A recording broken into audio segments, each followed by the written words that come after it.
That's why. Okay. Boop, boop, boop, boop, boop, boop, boop, boop, boop, boop, boop, boop, boop, boop, boop.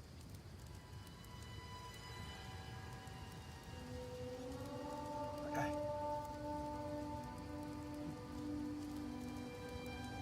Make sure I wasn't stepping on my dog.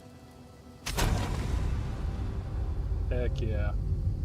We'll turn this down a little bit on this end. There we go.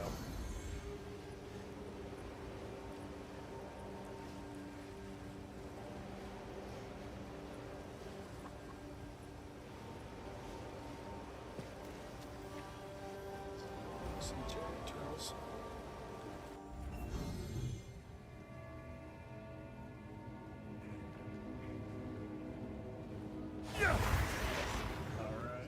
We got both keys. We got the one. Okay. I don't remember what other key we got. Ooh. 3 times a day.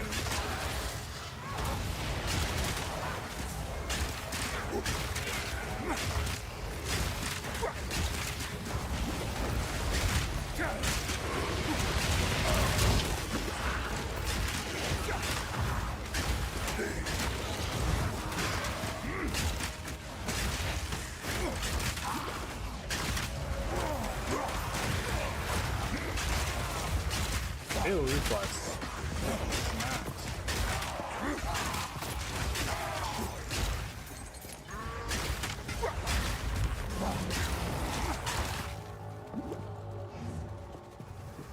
Okay, we just gotta figure out where to go.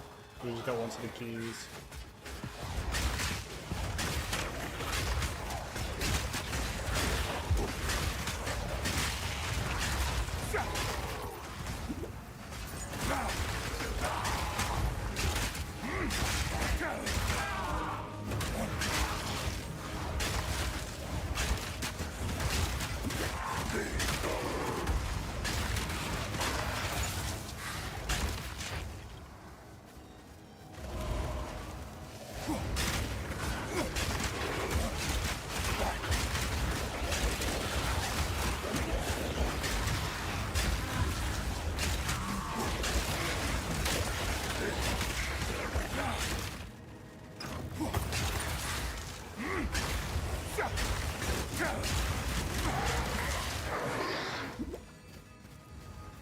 Bad part is I'm gonna have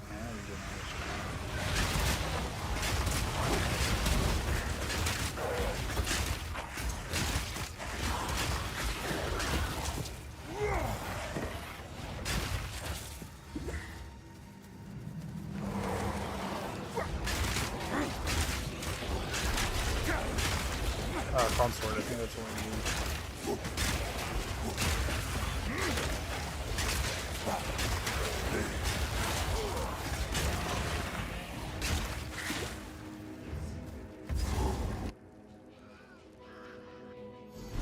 Consort. I will put the Eternals back in their graves. 9. It's not bad.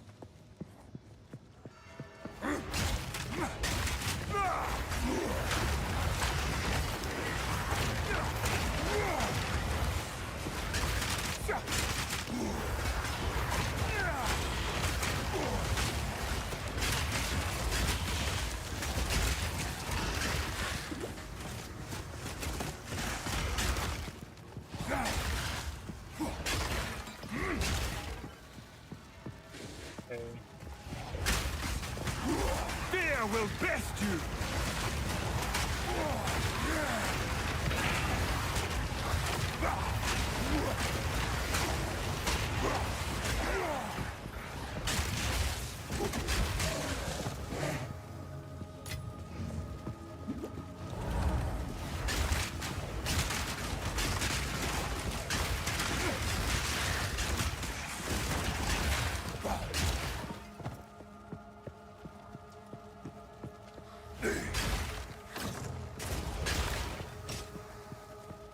Not doing too bad.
Perfect.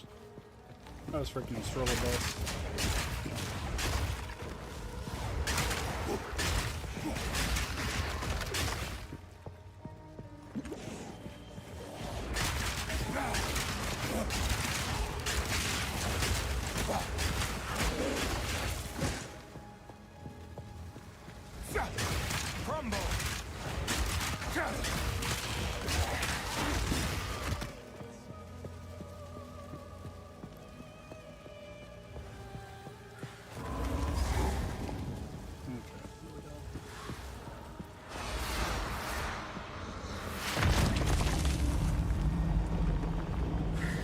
Your way has no place here, Karui.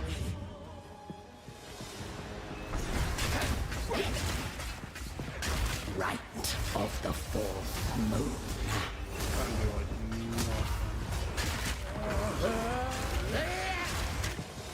Insolence. Insolence. No escape. Right of the fourth moon. Insolence. No escape.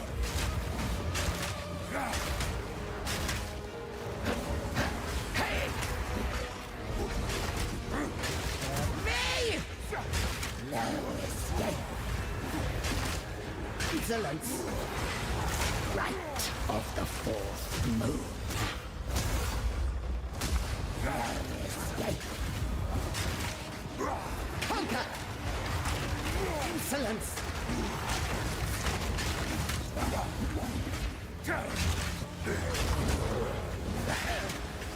Right of the full moon. Draven, I need you. Wilt and right. Insolence. Risen of bone. My love, I call to you.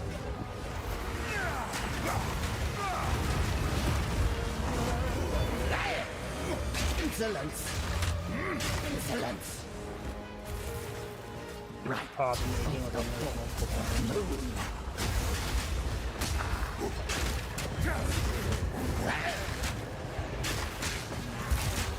My love, I call to you. Of the full moon. Insolent. Fool! Conquer!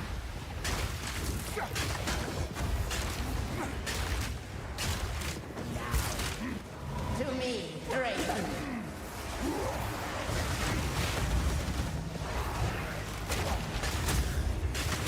Right of the full moon. Insolence.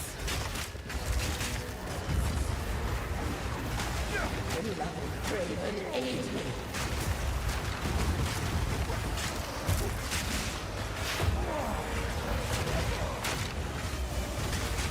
No escape. Right of the full moon. Draven, I need you.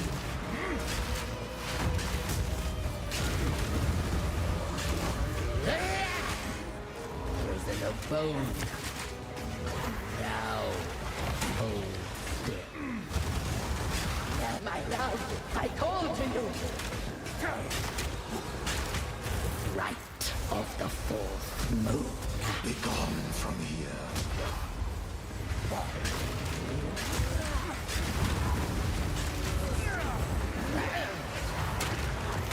Now, you are mine. Draven, I need you. Right of the full moon. Sacrificial soul.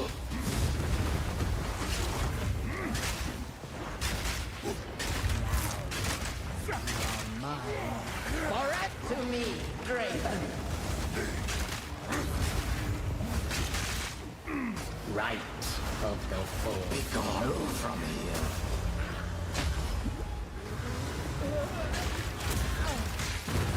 Wilt and right. prison of my love, I call to you!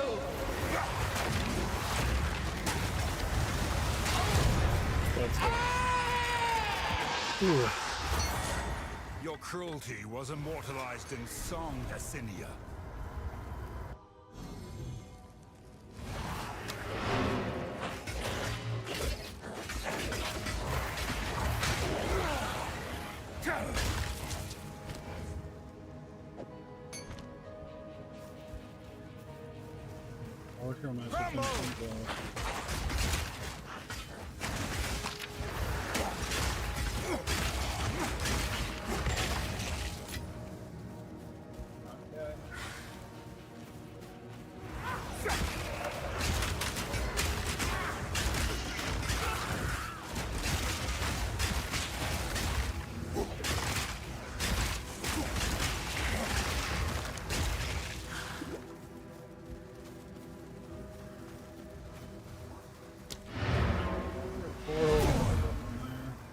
We need to fight this guy.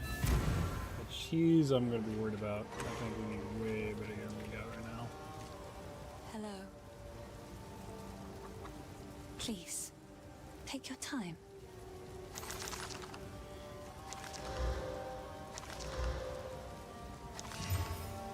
$43 spell damage, that's way better. Guarantee if I just slap this. I don't know how to use it. Level 10. I guess I need to wait one more level. That's fine. All chaos spells. Full damage. Okay. Everything else will be sold. Yes, Finn makes fun of my... It's beautiful. I accept. Goodbye. Hey. Who knows what prizes await? Let's do...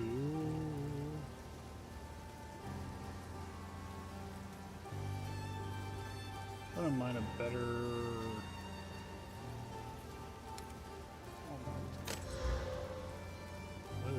That is already better. Okay. So's that one. Level 10 as well. Okay, so we might have to grind a level. Okay.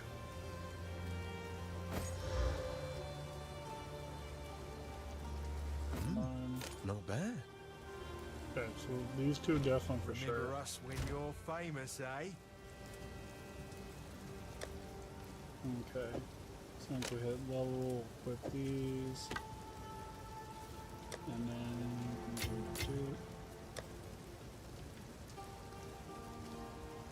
let's do... These are all the uniques we got at the moment, which kind of sucks. Unearth has what? Enduring persistence? Yeah, those are needed. Alright, we just gotta grind one more level. And they equip 2 good items that'll actually allow us to do anything, which honestly, if we finish this, we probably can get that level. It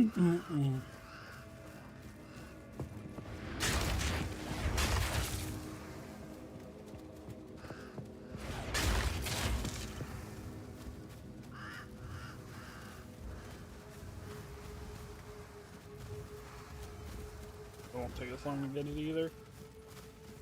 And I just need to look at my build. Feel my wrath!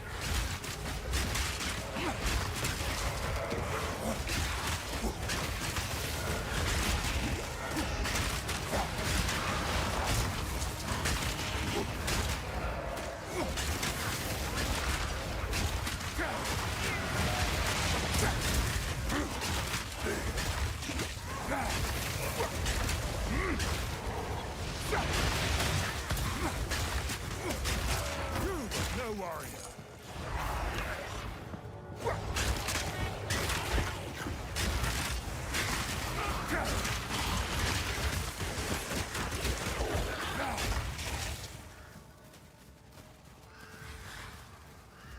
Almost to level 10, let's go.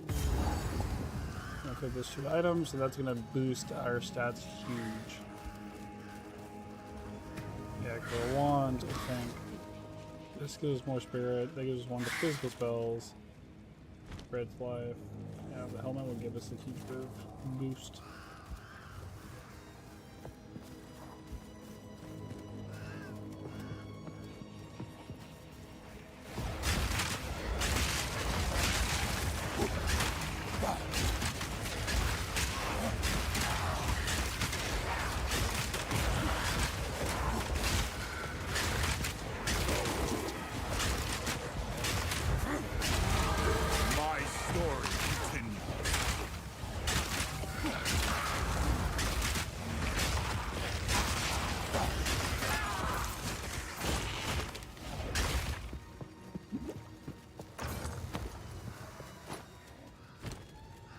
This would slap on later because I can just more boost now.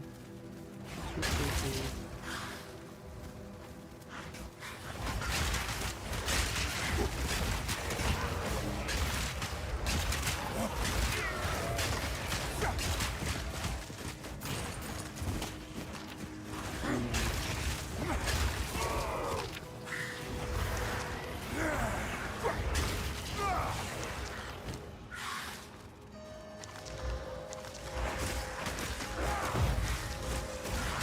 Fear will best you!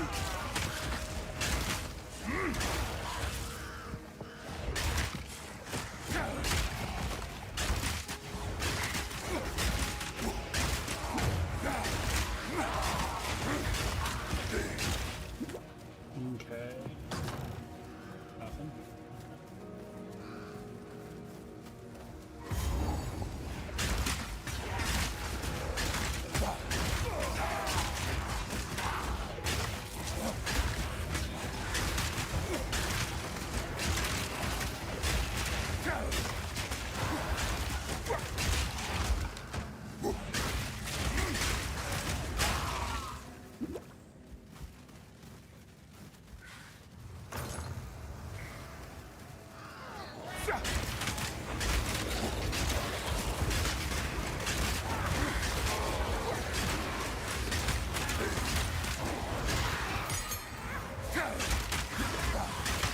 Face me!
Okay. We're... Did I not get this? Oh, I don't have them all. Okay. Last time I checked, they were 18. Now they're at 20. Okay, so they went up 2 seconds for that 10% node. Now if they went up 2 seconds for the 10%, it'll go up 4 seconds, maybe doubled, maybe 3. It's not bad, all things considered.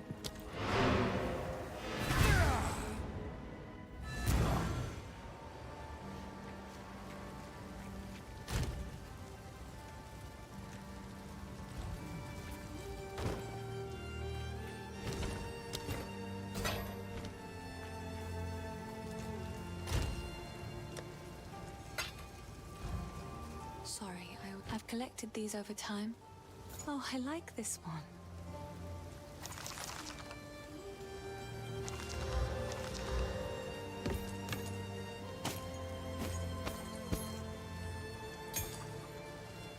Okay.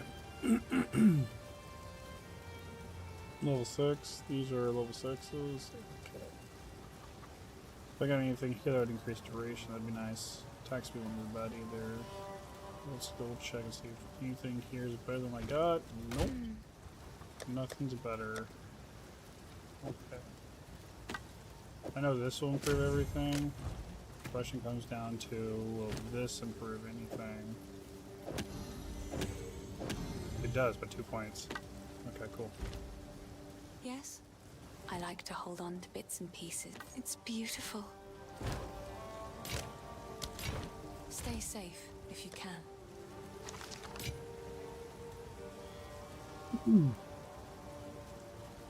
Definitely body armor needs to be Yes. better.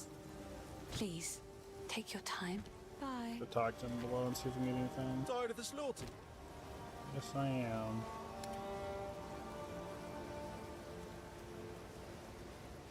That's weird. Whatevs. Oh, it's 800. By Okay, then? no. We'll be good. It's just gonna be a bit of a pain. Do my eyes again to...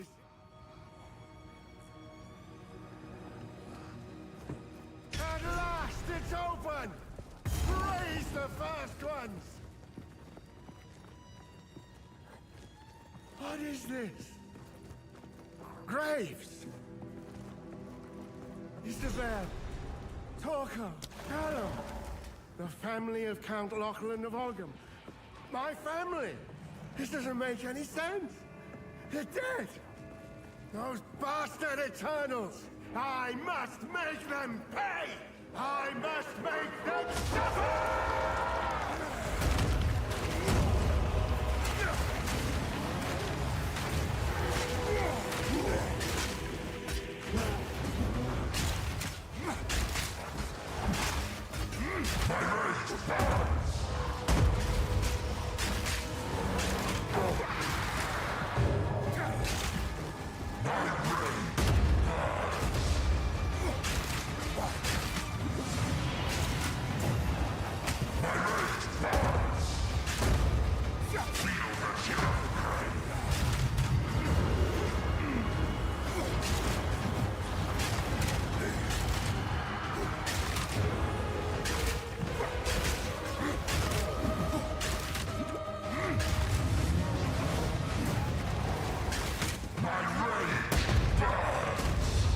That hurt.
Ooh.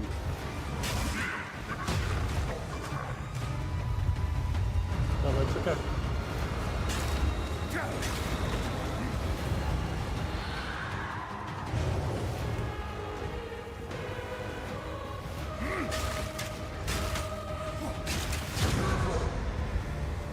Cool. Makes life easy. Hunt with the first ones, old man. You've earned it.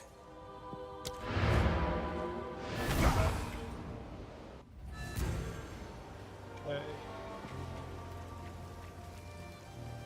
You found the...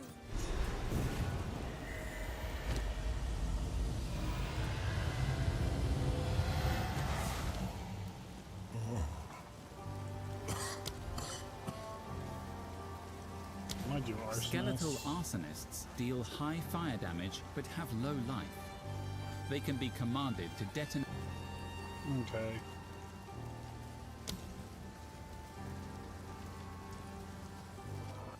This. What a yes. So if we are to...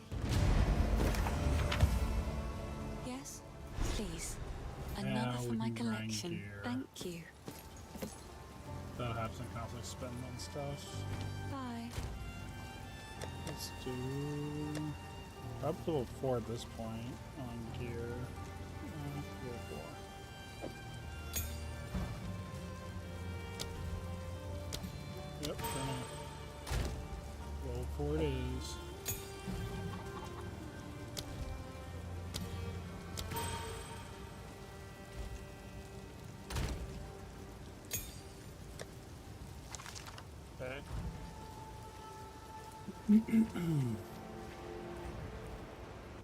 Now we're gonna move on to the hunting grounds.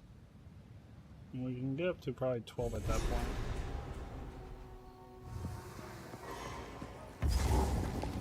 Corruption has twisted these wilds beyond recognition. You shall fall!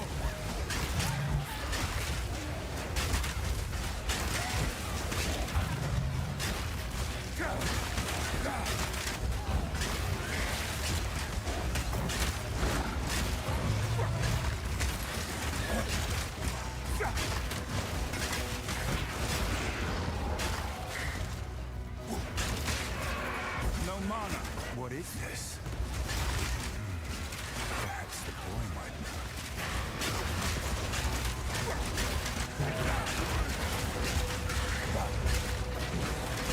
No mana. You were no worry.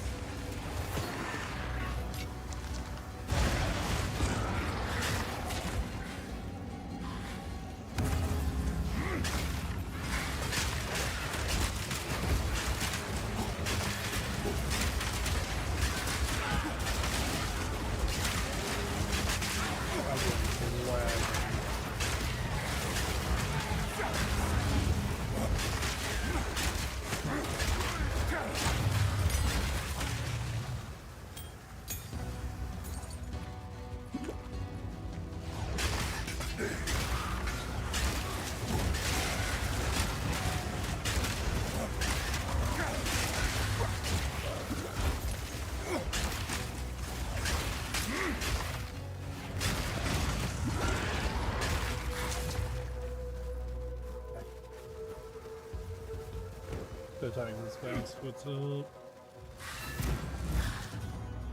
Now see, something's though it is full of ominous.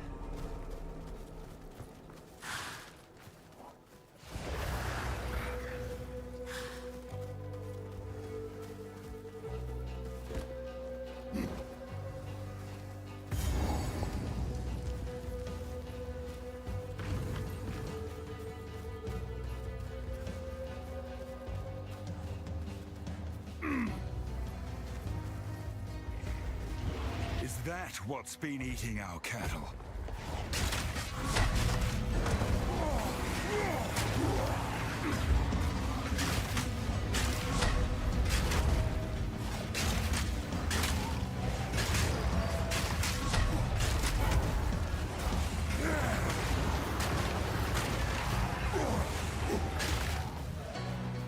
You won't get away from me.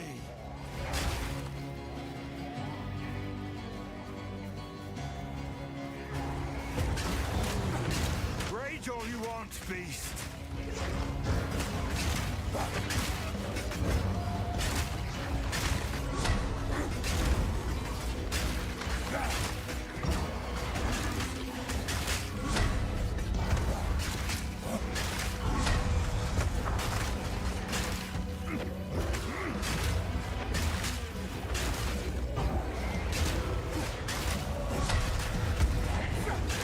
Need mana.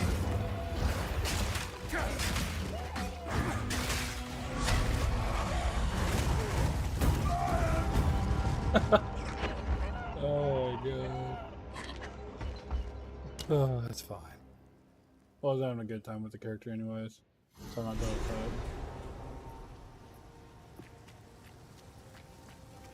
Tired of the slaughter? Take a punt. You know you're not sure what I'm gonna do with it, but cheers.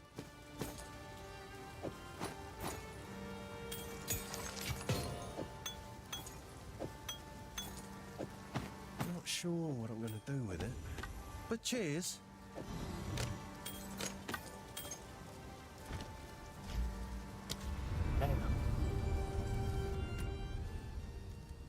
Yeah, it just doesn't feel good, no matter how you cut it.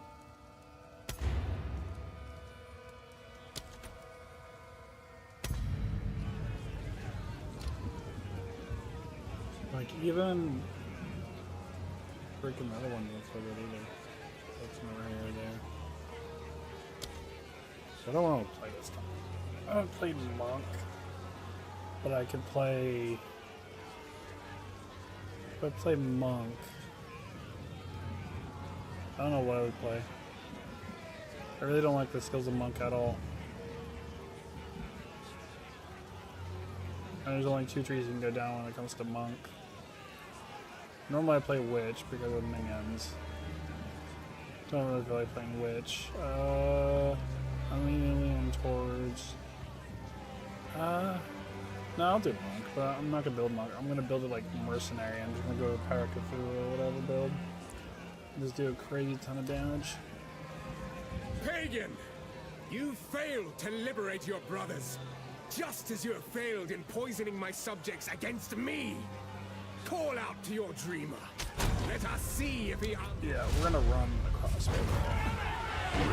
Crossbow is next. I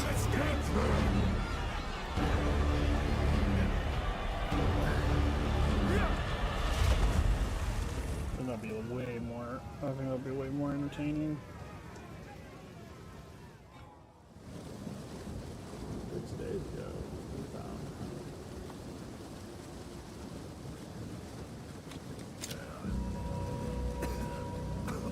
By the dreamer's will, I have another chance. We're the first ones. You're alive.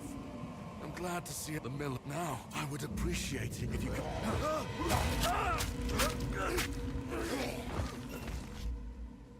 Tutorial. Breach Okay, we're going for. This is weapon. We're going for cross. Let me think about the passive tree, right? Attack damage, that would have 100% affect crossbow, because this is directly equipped weapons, not spells, which is fine. And then, yeah, we can just go straight for, yeah, increased chance of shock, gain 5% extra damage, chance of shock. Dude, at the gate. Like, I don't even care about the freeze. That's just right there. We can go hit here, increase attack speed, 5 to dex and intelligence, and we'll just put the, like, which is fine, which is whatever. You also get that too. Mana regeneration is not going to be much of a problem, but we just want to hit all the electric nodes for increased damage. Yeah, electric build up. Electric. Power charges. I don't really care too much about that. That would be good. 30% element damage if you shocked an enemy recently.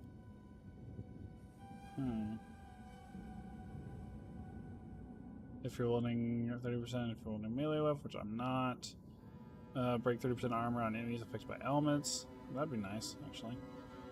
Where elements is that? Gonna make sure I understand that right. Those elements, bleeding, chill. Okay, so any of them. So electric will be fine. That'd be gross. Physical damage right there, 25% increase. Okay. Recoup. 10. We can go for a pinning. Charms. Okay. This would be good. All that damage right there. Boop, boop, boop. Straight from magnitude of poison. Isn't this like physical? Oh yeah, right there. Physical increase. That's gross. And then we can roll right over here and just get this right here, this lightning. Increase lightning speed. We can chain additional time. That wouldn't be bad. And then gain 5% lightning as extra. Lightning damage is extra cold damage. So we can do cold and lightning. Okay. That's weird. And then we just want to go here afterwards and just straight up go for damage. Per 10 intelligence. Damn. Okay, I can see why people... You can just stack. Just stack. And that's it. And then I can also get some of these more, like increased physical damage. Yeah, I'm liking the idea of now. just doing crossbow, but with this character. Miller. I'm liking it way more. And it's just gonna be intelligence and dex, primarily. Well, I mean, we're gonna build strength and dex, but we'll only do it if we need to get string gear on. We're just gonna switch to the crossbow.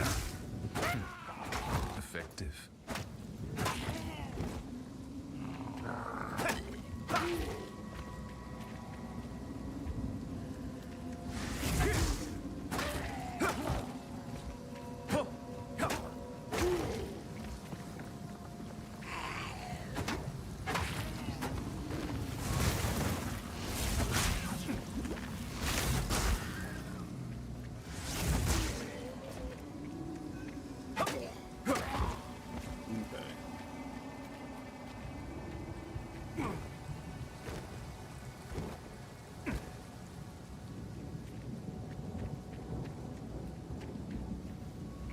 Lightning!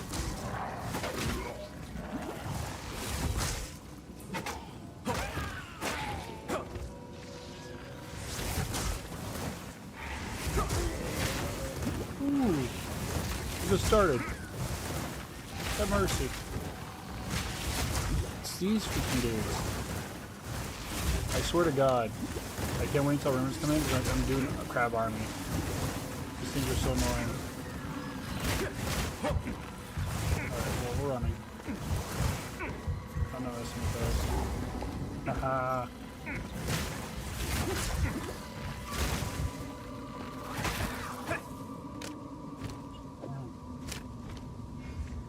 Those things are freaking scary, dude.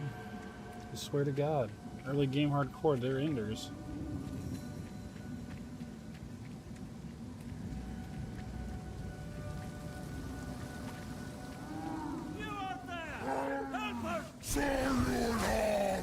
What is it?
My training. Money.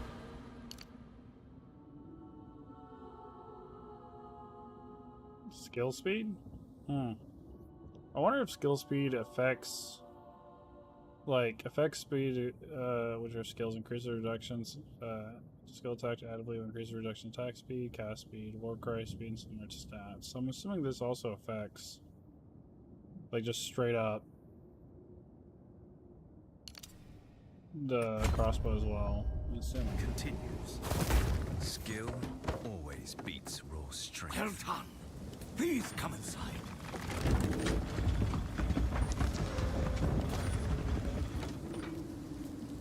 don't care about these items. They're just gonna get sold. And then we're gonna switch to crossbow. Pretty much get this out. How are the Ezamites? Friendlies, well, I'm Smith. There's a big knife you could channel your violence against this devourer, as Finn calls it. I know it's We'd be indebted to. If you find a pint out there, do bring it back. The Welcome to some. I fear this land. Stay safe if you can. I sense a kindred dreamer. Yes, I like to hold. Oh, I like this one. Dang. Stay safe if you can. How can I help? Ooh. For a starting crossbow, it's not bad at all. I hate when the game makes me do this. Yes, yes, I know. Thank you. Armor piercing rounds. It's preferably well that can rapidly break any armor using this. Armor-piercing rounds can break enemy armor. Why? It's a rapid shot that I don't like? Yeah, it's rapid shot. Yeah, we'll do this. That'll be our first, and then we'll sell that. Oi, anything take your fancy? We have 600, so we could probably go for a hybrid.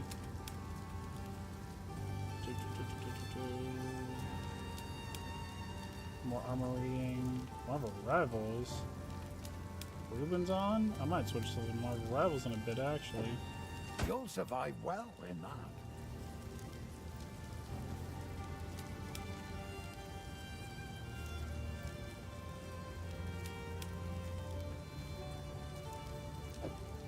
You'll survive well in that. If you find a pine down there, we bring it back.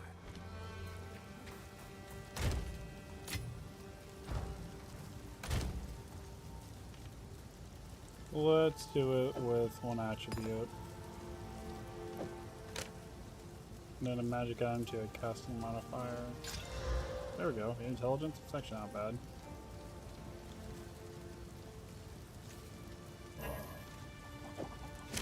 Okay. And then we'll go ahead and replace this. Boom. Get some support items rolling. Let's do... Oh, we have that, actually. I wish... Okay, I understand Poison's Arrow, but sometimes I wish I could use them on other... Yeah, because I don't like rapid fire at all. Double barrel? Nah, with the double barrel would be helpful. Increase attack speed.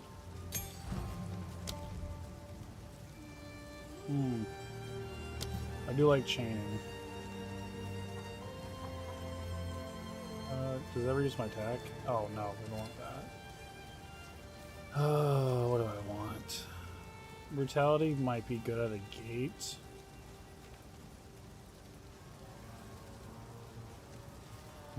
Gain 35 as lightning damage for 3 seconds while killing a shock enemy. Lacerate. I need anything with armor break. Break. Poison applied, breaks more armor. 20% armor explosions what we want when we fully break. I think that'd be nice. Yeah, I think we'll do chain. I think chain would be great. I think chain ambush might be a good start. 40% less cost. I don't think that'll be a problem at the gate. Second wind, pen, affliction, life drain, lockdown. Okay. More freeze build up, conductivity, 100% chance of shock. I mean, we could do lightning infusion. I think lightning infusion, and then just straight up just do scatter shot. I don't know if it'll make this better or worse, but we'll see. Might switch to Marvel Rivals in a second, actually. But I figured since I just lost, the character will chill for a bit. Foul creature.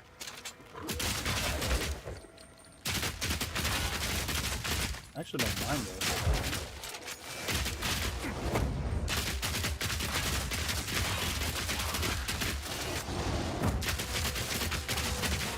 Yeah, if I can get armor explosion too, this would probably feel a lot better too. Get some savage plating. Yeah, no, we'll take the pilgrimage thing because it's just armor for now.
Okay.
Oh man, I might not make this actually.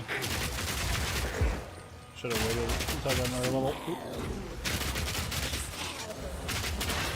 Oop.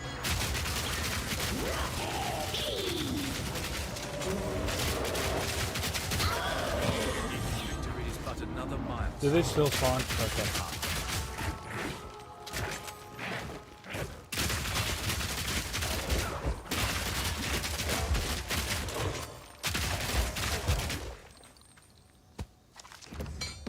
Okay, we might not do scatter shot because I'm not seeing a substantial, yeah. Increase attack damage, increase attack damage. Yep, increase casting speed. Skill speed, skill speed. Yeah, we'll probably hit these. Instead of, or no, we'll hit these because that gives us lightning damage. We might hit those too, actually, honestly, all things considered. And then probably just go straight for the physical stuff, honestly.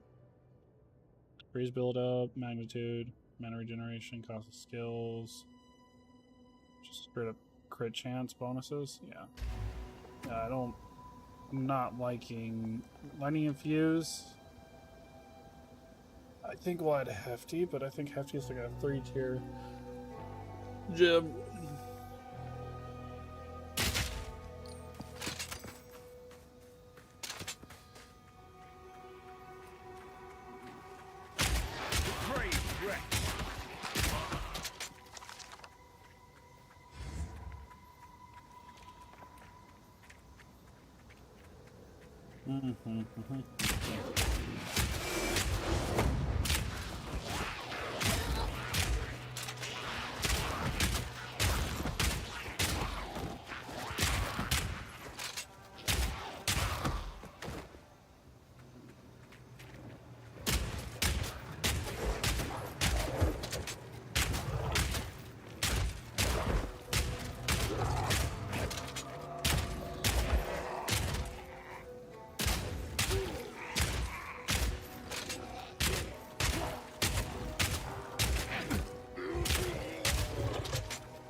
These are great shredding probably bosses, and then I just need to switch to the Q.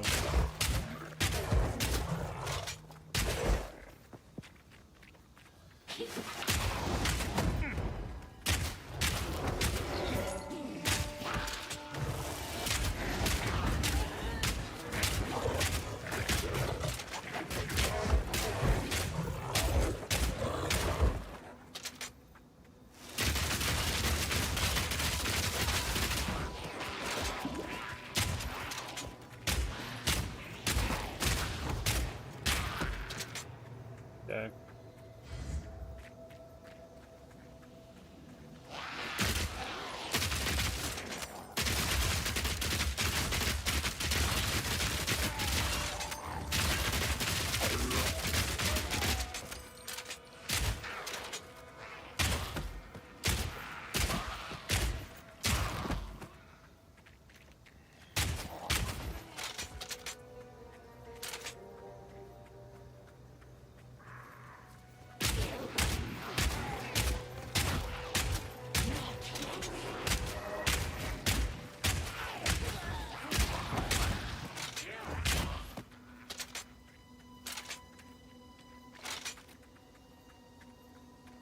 point.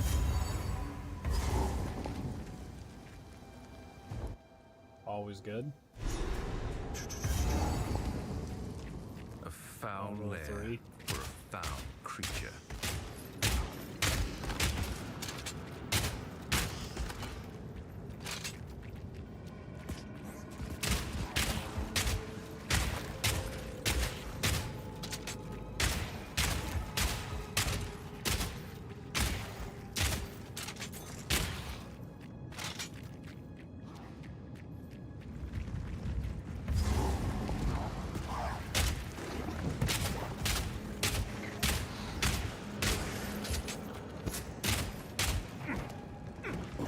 Oh, I'm body block. Dissipate!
Okay.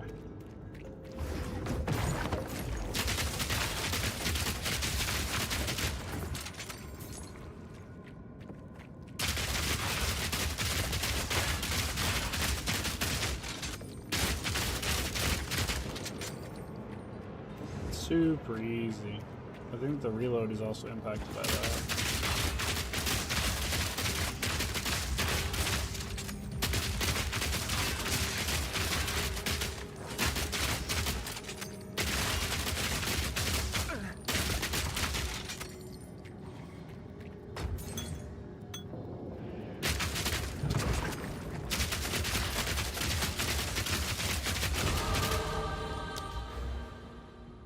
Yeah, because I could easily... Oh no, this would be the ranger over here. Huh, we'll see how it works out. Because attack damage with weapon... Yeah. I don't know how that would work. Ooh.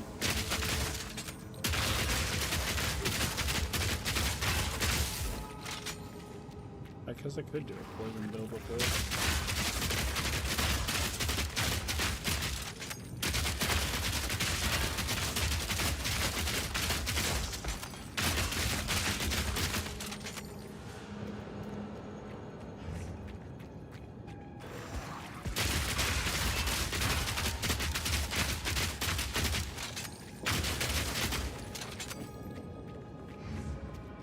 Probably just see what's up in a second.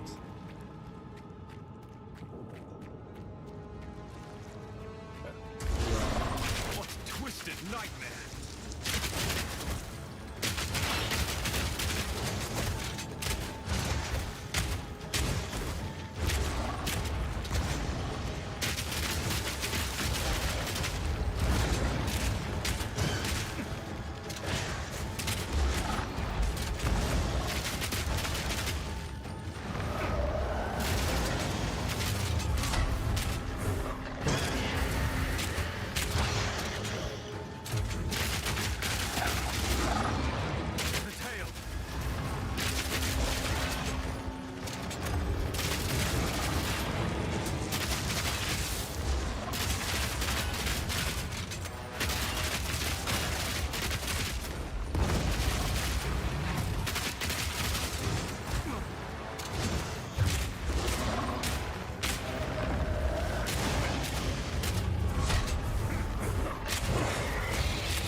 There we go, now we popped up to 50.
That's not clear either.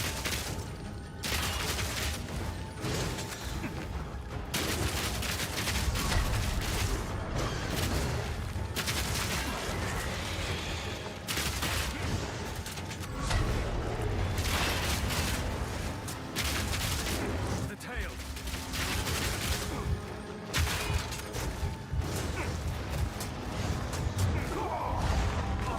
I deserve that. I was not ready. Okay, that's fine.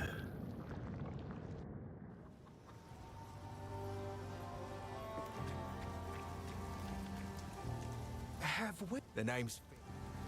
Take a punt. You know you want. Deal.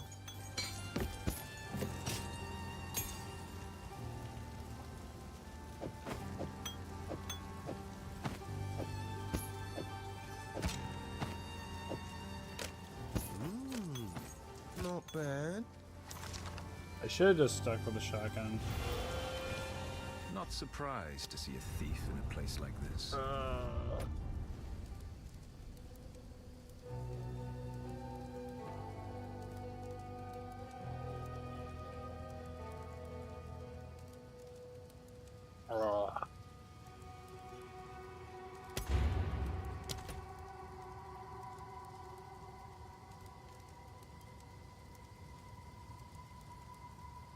Okay.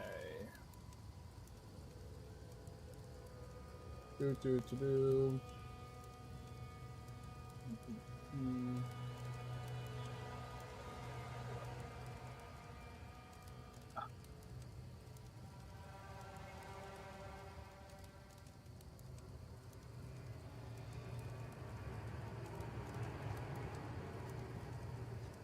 Oh, he briefly got on. He's not on right now.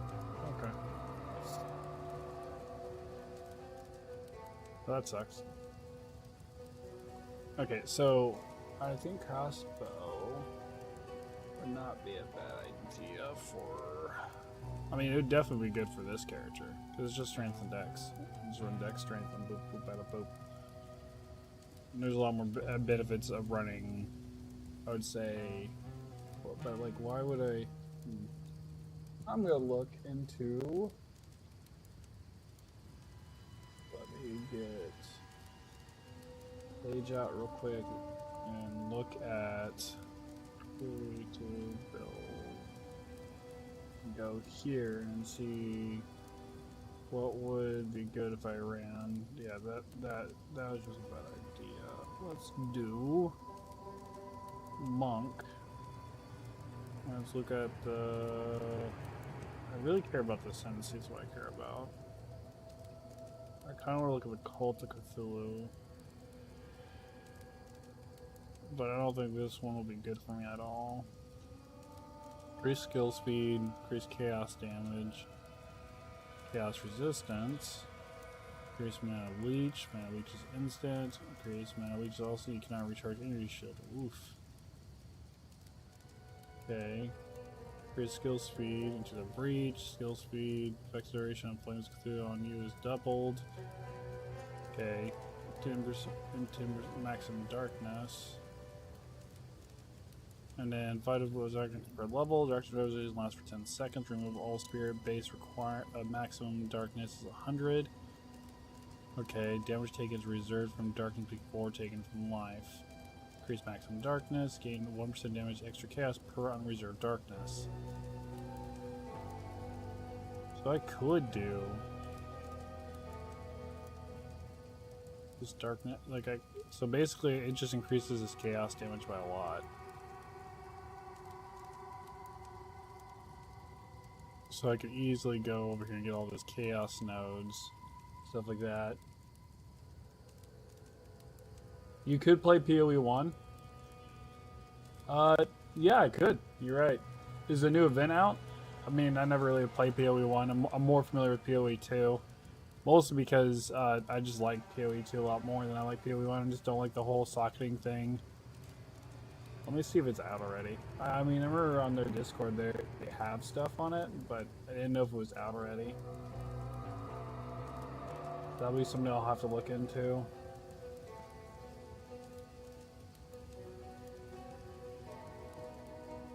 Because I could play PoE 1, you're right. I just don't know if anything was out for it yet.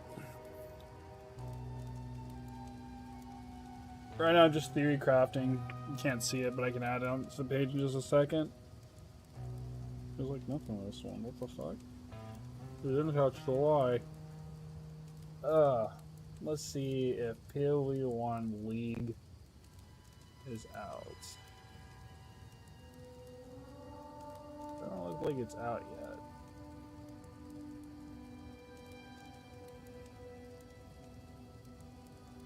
Yeah, it does not look like it's out yet, or I would. Let me check Steam. Let's check PoE Path Exile 1.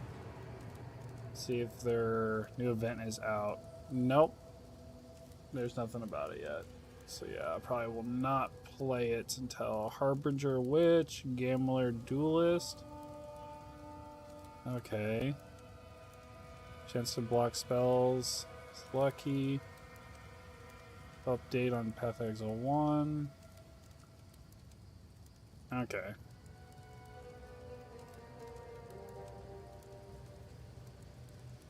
It's not out yet. Okay. We'll play PoE 1. I mean, PoE 2. I'm just theory crafting. Because actually I just want to make it to like hardcore in general. I don't want to do self-found anymore. I'll just do regular hardcore. Pagan! You failed to liberate your Let's brothers. do monk, Just because I as really you want to do failed the in cult of poisoning my Cthulhu and just do subjects chaos against me. damage. But I Call have out not to your figured out. dreamer. Let us see if he answers. I'll just play regular hardcore. Doesn't make any sense. Recapture the pagan! Don't let him escape!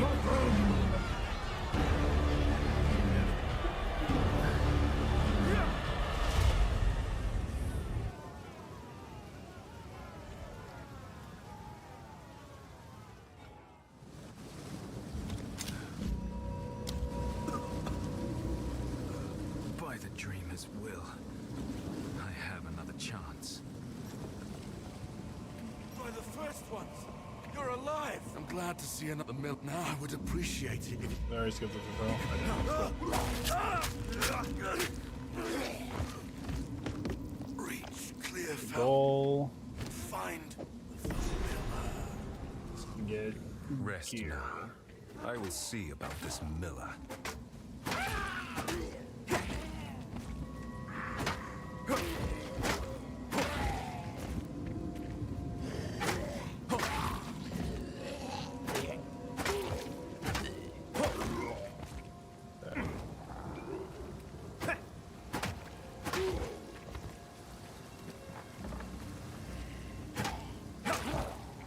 I do need to finish my witch character. That'll be another one I need to do. Running. Power. But at what cost?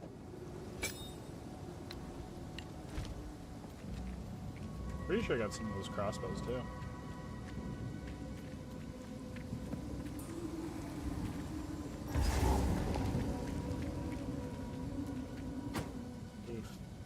with lag spikes. Effective. Thunder!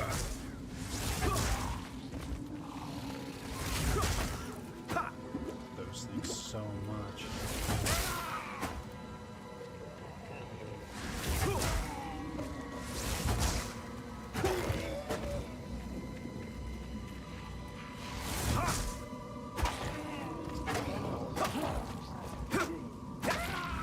Goofy ass name.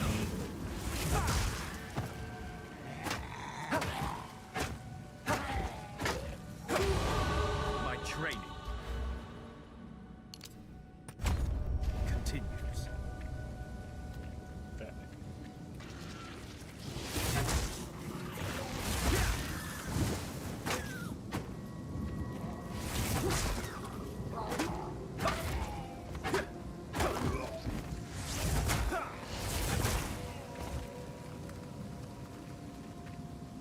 Okay.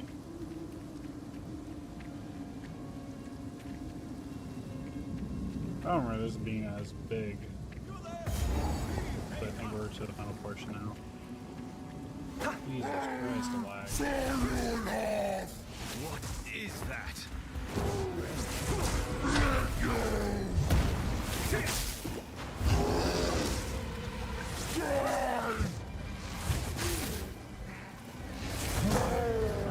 Thunder!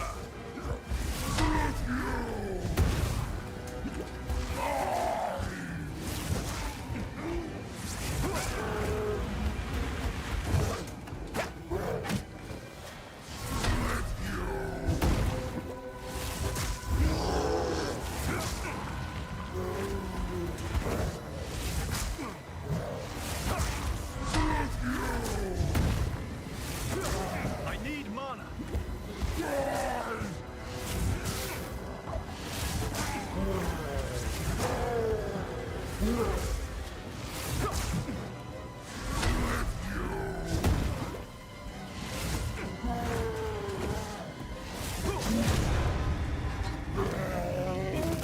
Skill always beats raw strength.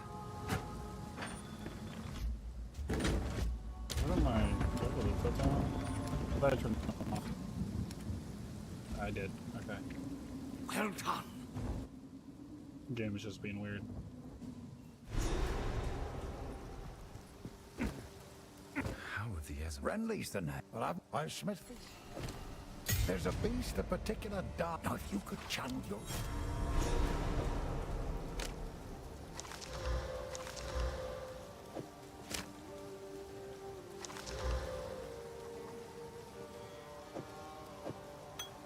The discipline of the forge has taught him strength.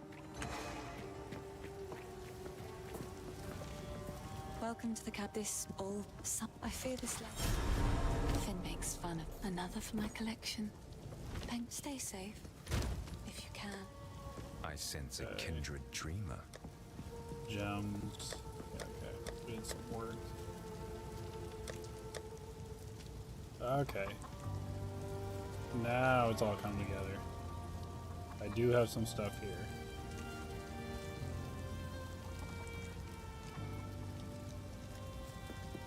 You have no life regeneration.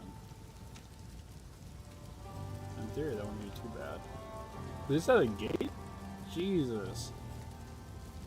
Reduce attack to be 10 main on crit hit. Hog Hunt failed Great Club. 34. Be a great leveling mace. But I would like this. Chance to not consume a bolt, 35% increased attack speed. I mean, we're about to have a bunch of attack speed, but it's level 8 too. Okay. Do I have anything here? I don't. Okay. Bunch of stuff here. That's good. You're just gonna get a crappy crossbow girl from that. Have Probably. we met? The name's... Take a pun. You know you want to. Ooh, that's not bad. Sure, I'll take it off your hands. Let's turn this thing down.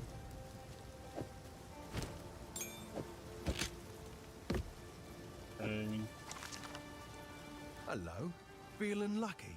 Let's do some armor now. Now, if we're doing strength, I think we're doing strength decks, but we're also doing intel because we have to use intel to get some of the other abilities. Probably should just do a mix between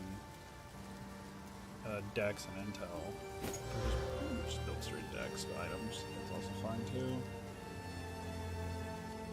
Yeah, sure. I'll take it off your hands. Let's do heavy boots. Ooh, there we go. Fun. Not bad. And then we'll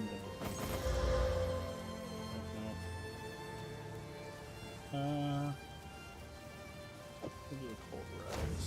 Guess I can help move that forward. Bye then. That's a good start. And then we'll go into crossbow. We'll just do fragmentation rounds until we get to a point where we can do more stuff. Level 8 is one of the things we'll look at. Everything else is free money. And then we need to grind this area for a couple of rounds.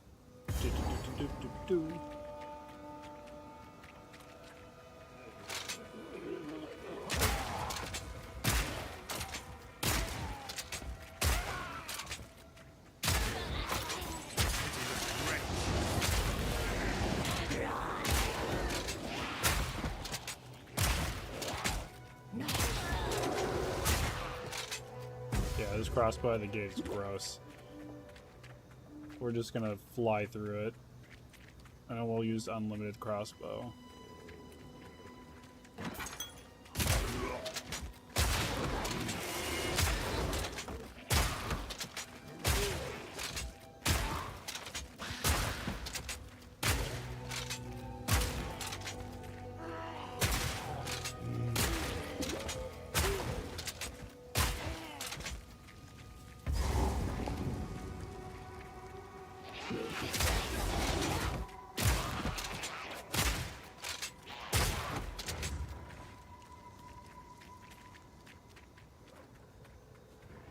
They're lagging.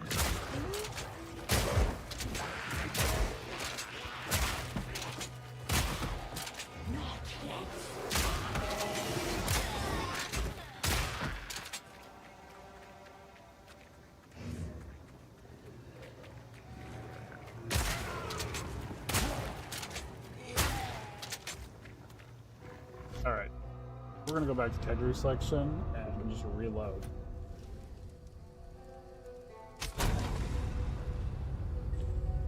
I think the Cult of Cthulhu would be really great.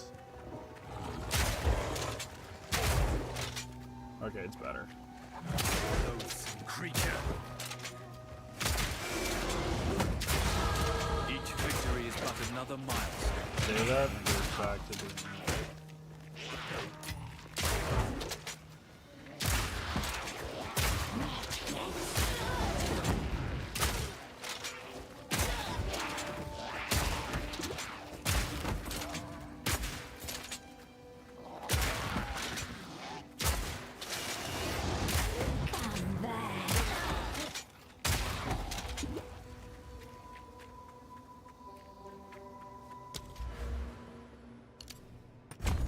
skill speed with just an attack. We hit that. We dex intel. We just got some strength here and there.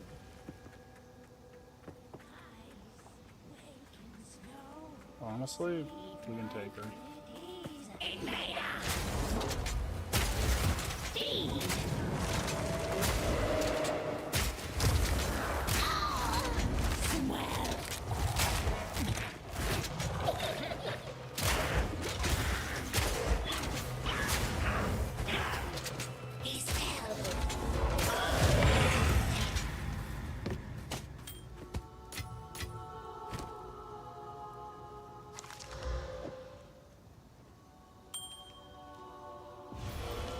Perfect.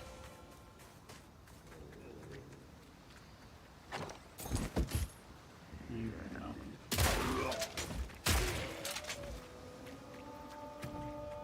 44 now.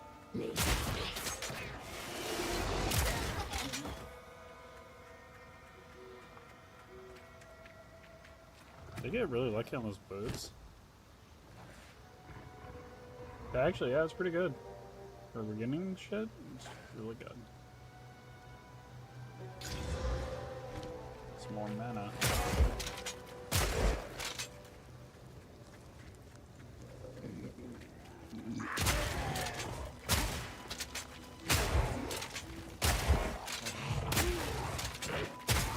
Foul creature.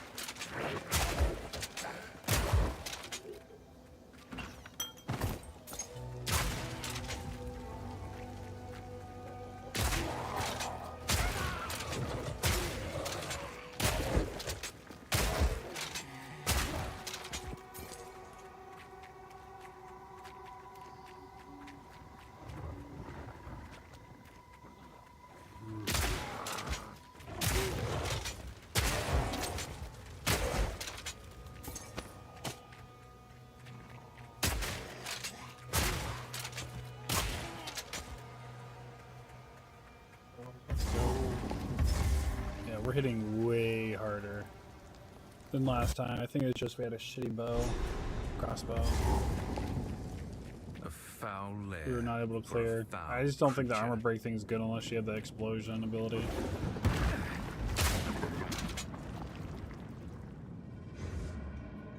Ooh, I sent a message.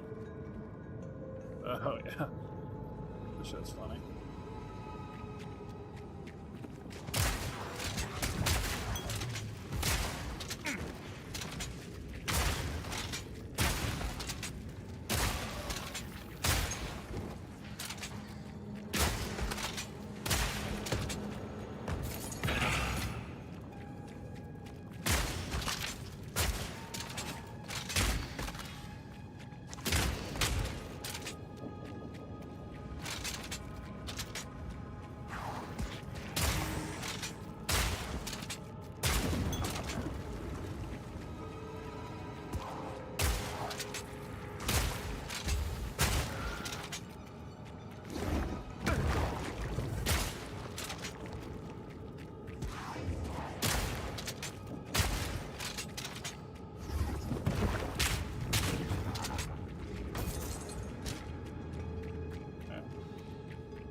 Okay, here we go.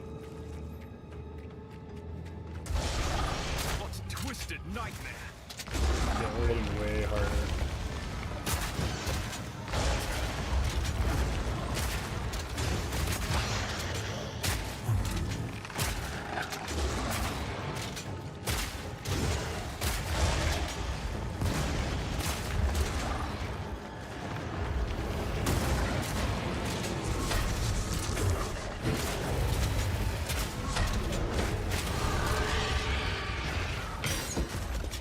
The tail. First of all, your tail should be dead.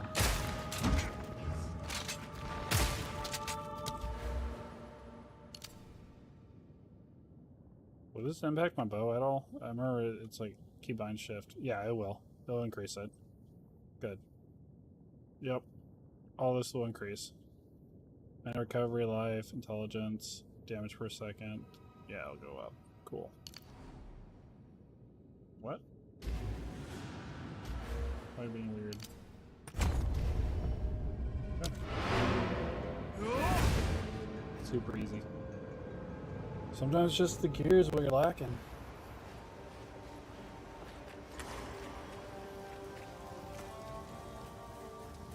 Now this won't.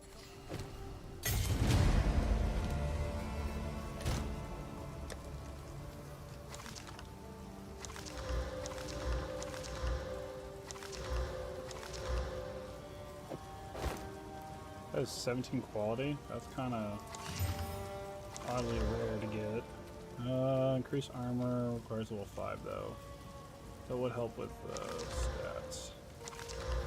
Chaos spells. Fragmentation rounds. Let's do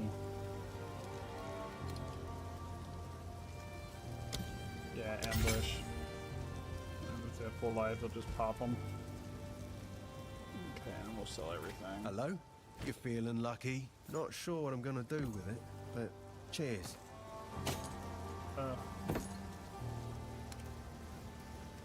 Enemies have higher quality. I gotta go. Guess I can help move that for you. This will go into the Later. construction. Yes.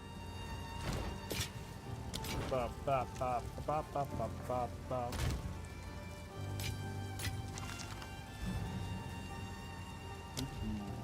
Fragmentation rounds pierce through enemies. Frozen enemies will shatter. Okay. Once we get to, which will be level 6, definitely want the high velocity. I really want to go for a gas grenade because I think that'd be the most fun.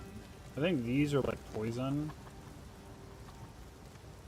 Because if I'm going to do electricity, right, is this gains are effect up to maximum? We'll see. And then 1% crit. Go and get another one. What I got? Anti-venom, poison hit. Or we just do extra fire damage. Lightning rod. Falling slam. If I'm gonna do fire infusion with this bow, we'll keep that as now. Now it gains some more damage as fire. Is what? Let's start with the bow again. Yeah, 3 to 5 added fire damage. Yeah, it's not bad. Could have some rings and storage. We have plenty. Oh god, I forgot how much stuff I have built up from this game. Mana regeneration will not be a problem now. Add sliding before lightning, 1 or 3 full attacks. Just maximum. I will smack this on as well. Yeah. It's pretty good for a start. Oh, I can already use this? I thought it was like level... This would be... It would just mostly be the freaking ungodly level of speed, but the reduced reload speed is what's gonna kill it. I'd rather not. Yeah, I'd rather not.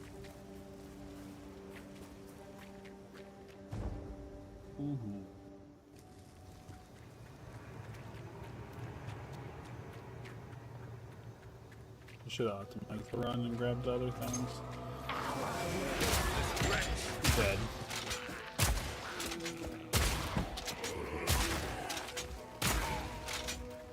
Yeah, my mana has gone up way more now since I added that item.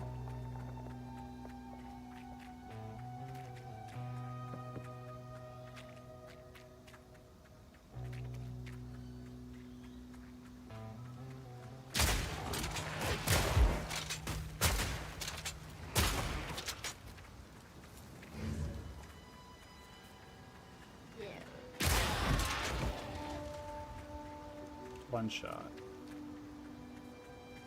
All it takes.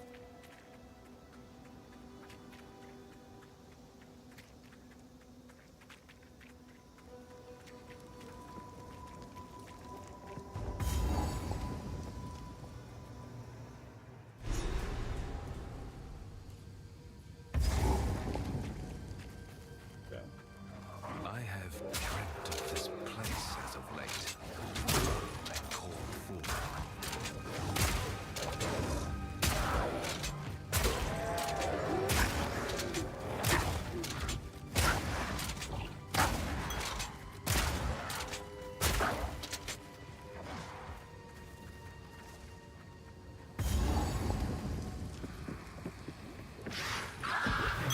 What foulness dwells here?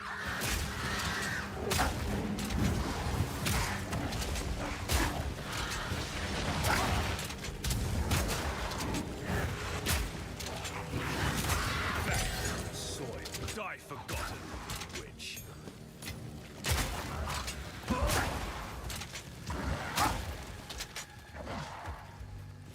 Easy.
be getting through.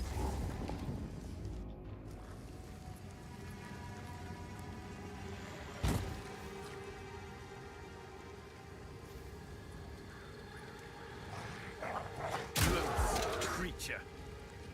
You thought you were gonna do something. You just got denied.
trees here behave like that.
We'll get a refill next.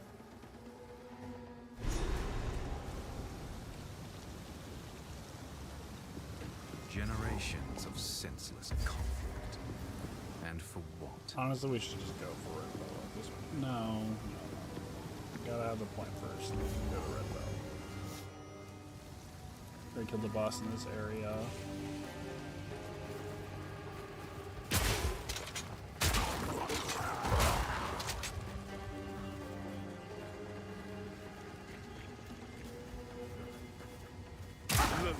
Creature.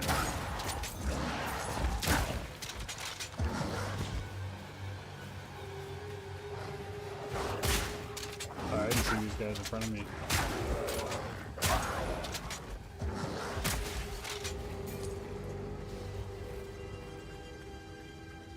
Might just have to relaunch the dam.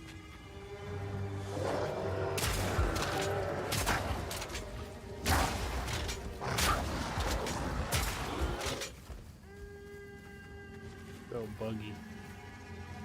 Ooh, cafe. It's pretty real estate.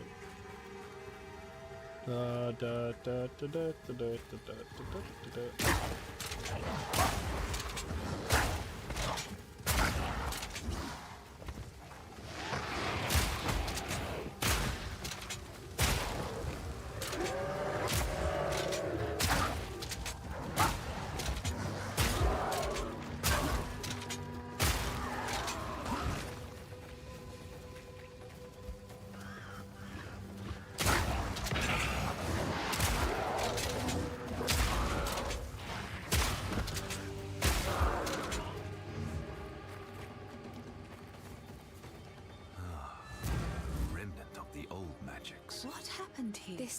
shade. There is a battle. Renly will know. I'll wait here. The old magics will protect me.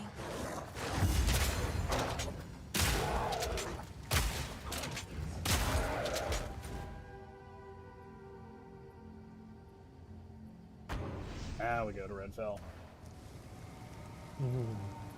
Oh. Break!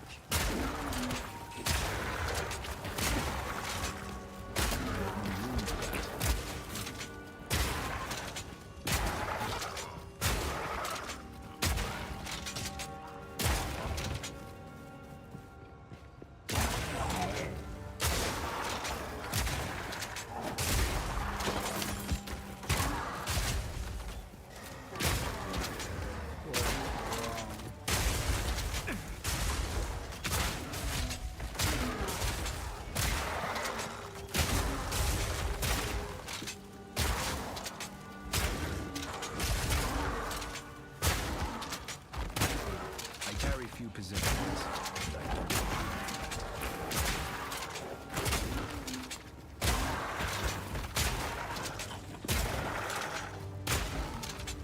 Okay.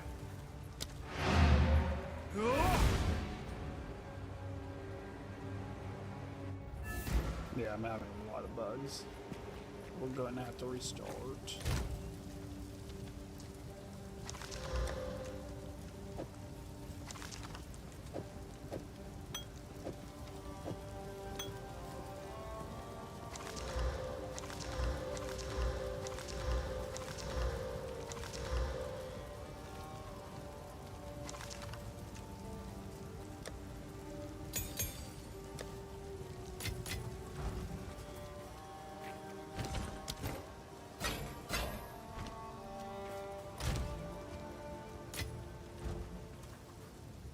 What have we got? Take a look.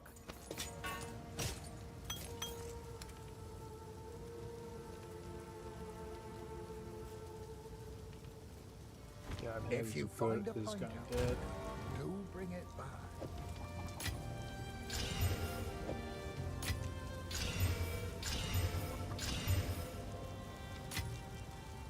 Damage is up a little bit.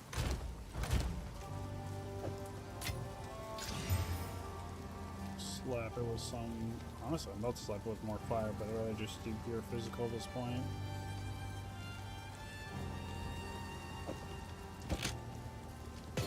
Just so I have the extra little oomph. I'm 12 instead now. Cool.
Okay, calm down, Jared.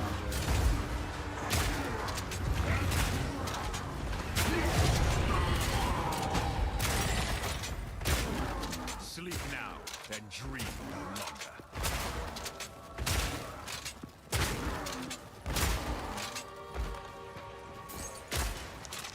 I carry few possessions, and I don't have room for that.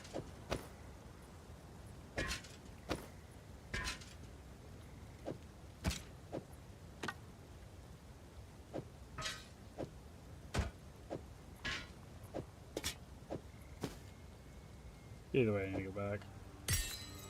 Basil's gonna go down too. Yeah, either way, I have to go back. Ugh.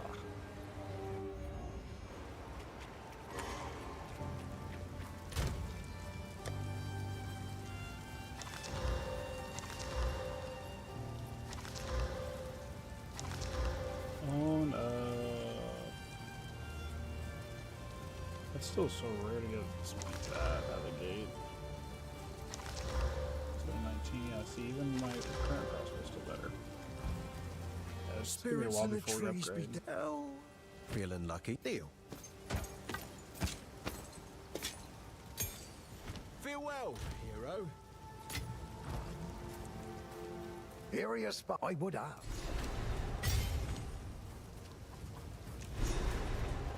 A tool to break what bind. Get back here. There's the obelisk. Do this, I'm actually optimistic. That's what that's about.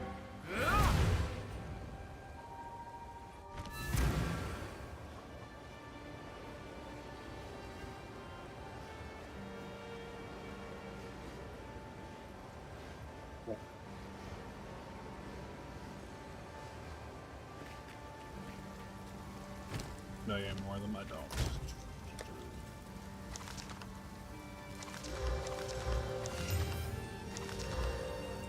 Ooh. And it has a socketed spot too. Let's go.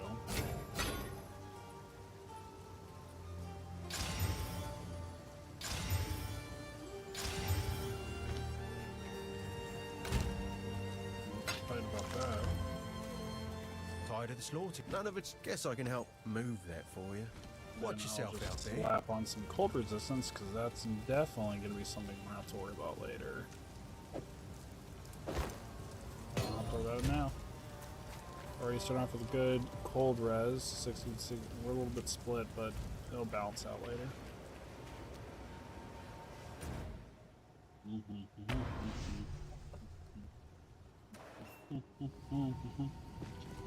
You have them. Stab them into the room. Okay. Stay safe, if you can. Good. Now the others. Time to Someone already discover too. what truly happened up here.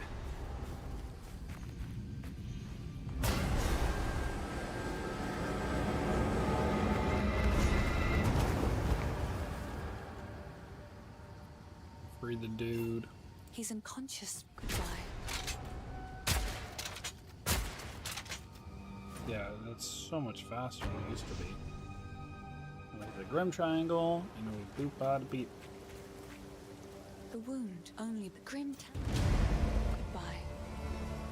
These are just some odds and ends I of want my. to roll for gloves. So, Should have enough money to roll a couple times. Let's do a hybrid of them. Okay. deal. And I also got more, the same amount of cold res. You're starting off really fat out of the gate. Okay. Yes. Mask. More. Rarity, cold res. Yeah, we'll just smack that, I guess. Yeah, sure. I'll watch yourself out there. No, hit the Grim Triangle.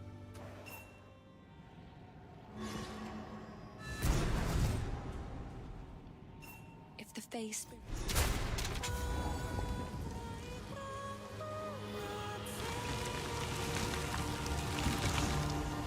magic still thrive. The way is open. Please, hurry.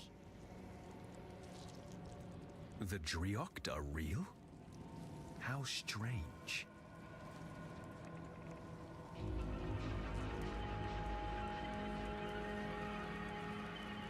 Do do do do do do do do do do. What's that? Cool. Yep.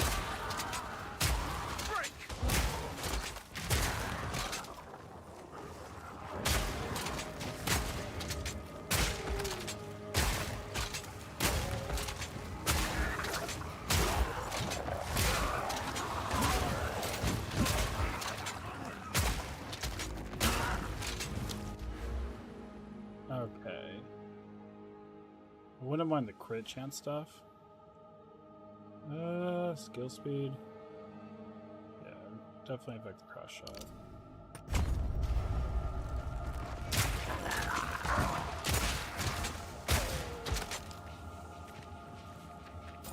Got lucky.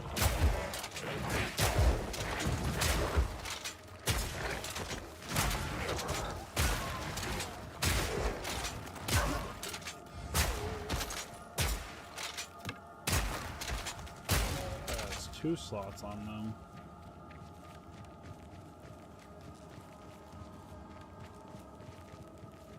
Do do do do do do do do do do.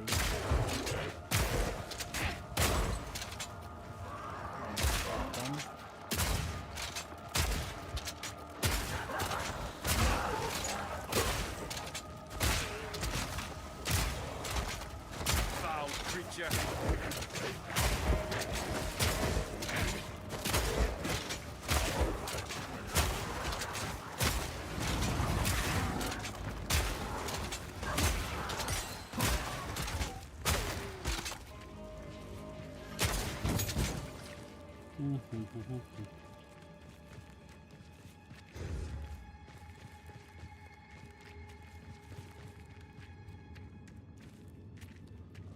So that's actually not bad pricing.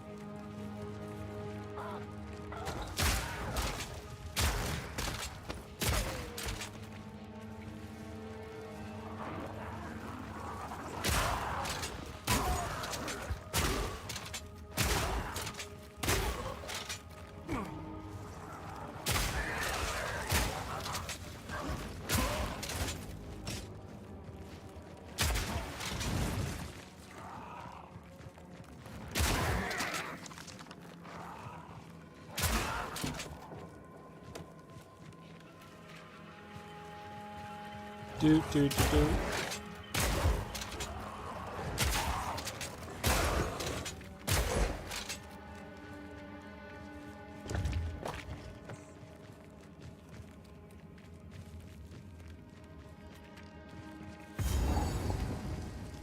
Heck yeah, let's fight this dude.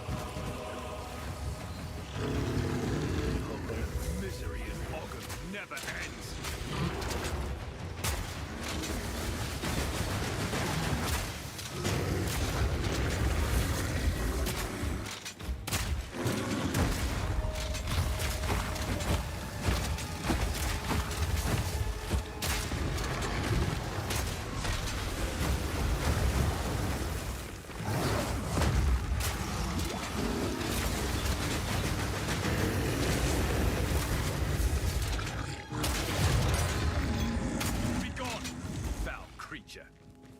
That's how I do it.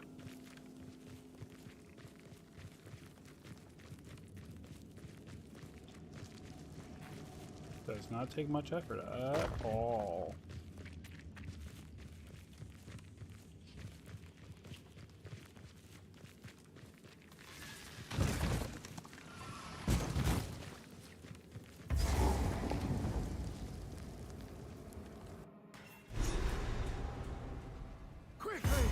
My family has been abducted!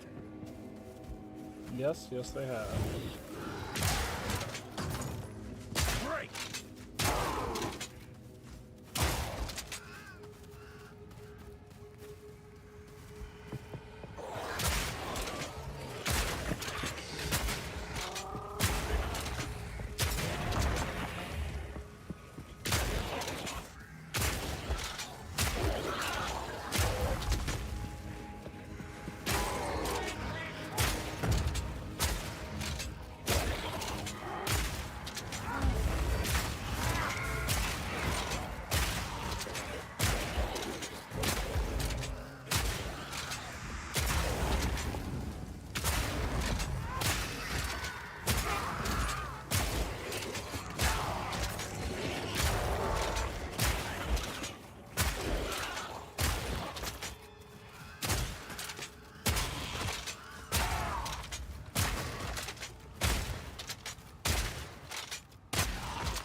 almost level 8. This is way faster than what it was earlier. And again, I was playing a very bad build. This place harbors an everlasting malice.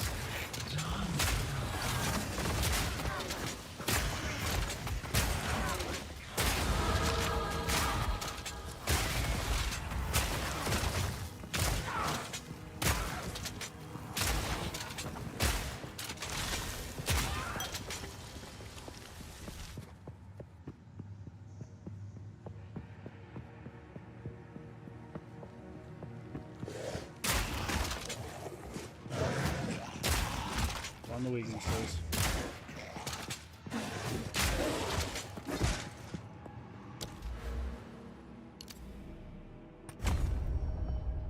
Many damage if you done a crit in the last 8 seconds, not a crit hit. So, does this have crit hit? More critical chance against full life enemies. Yeah, so we'll do more damage. 7% crit bonus, 100%. Okay. What is projectile uses 1, so crit hit chance is still set. It's about 8. Is it based off the weapon? Pretty sure it is. Physical damage, crit chance 6.40. Yeah, it increases the crit chance. So yeah, we're doubled.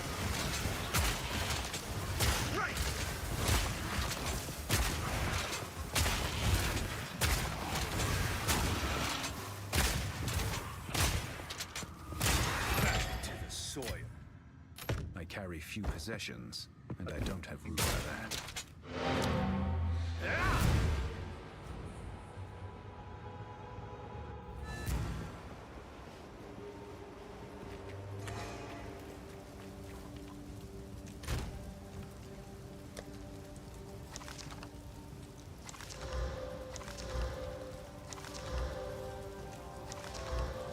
Ooh.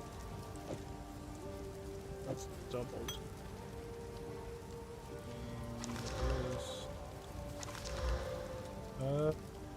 Nothing. Yes, I've collected. I will Ooh, treasure no, it. you come back.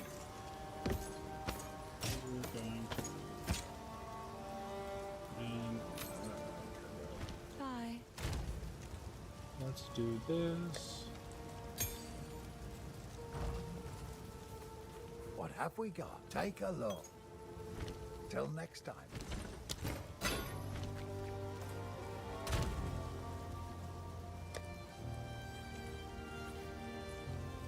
Maxed out. Oh, I didn't realize I had that. The Dueler Orb. We're level 8. But we don't hit until 9 for the 3rd, right? Hmm. No, I can 100% use this.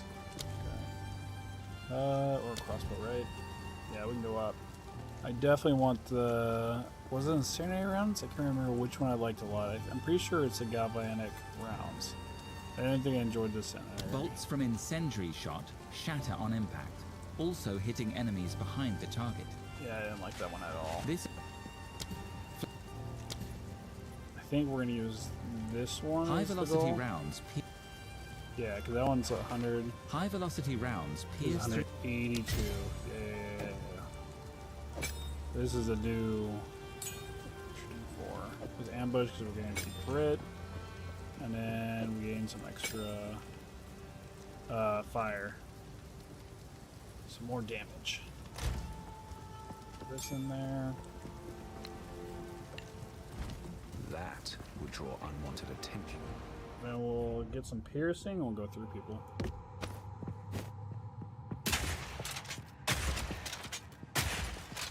They actually reload so freaking quick. I'm not even worried about that.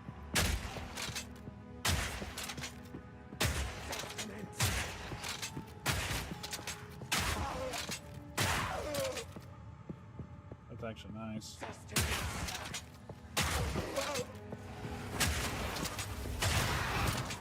Vile abomination!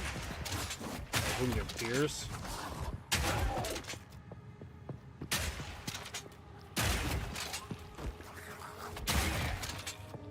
That'd be money.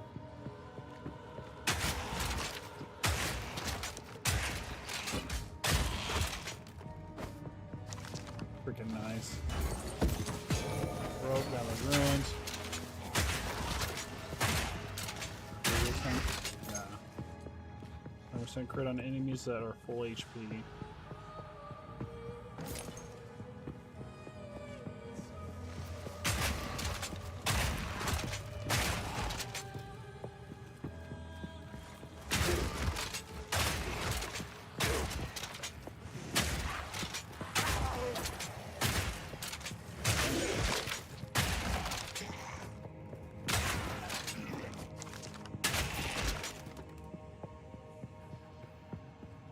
Okay.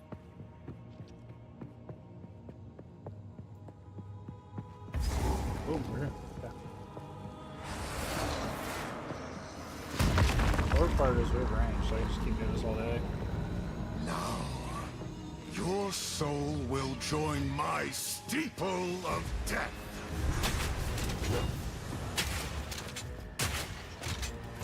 The spirit's gone. Rend your soul, my beloved Assyrian.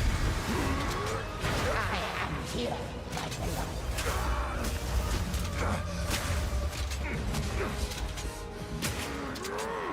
Cut down.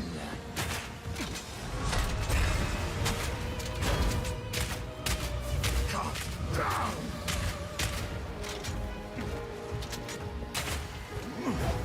Assyria! Rend your soul. At your request.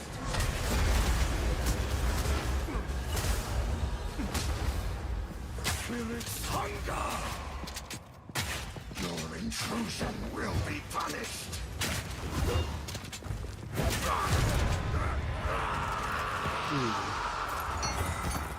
Let the Edomites buried here finally know peace. Edomite. Do do do do do do.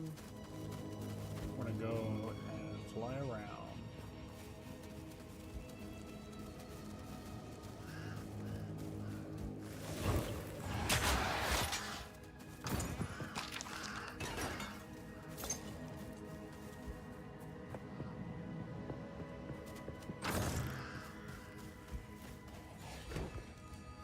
First blows.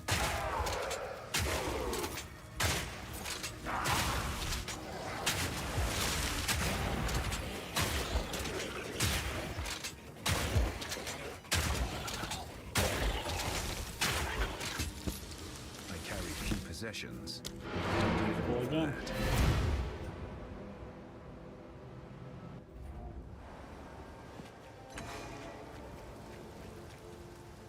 Hello. Finn makes fun of my collection, but I think it's charming.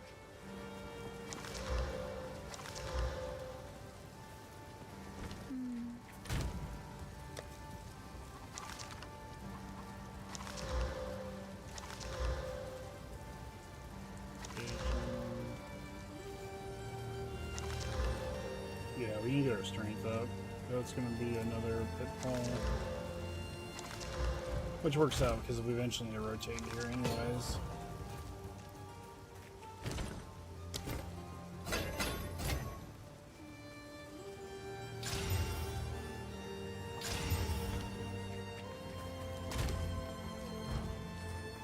What have we got? Anything take your fancy? If you find a pint out there, do bring it back. Yeah, because we're gonna have to eventually rotate the crossbow, and we have like not a lot of strength stats.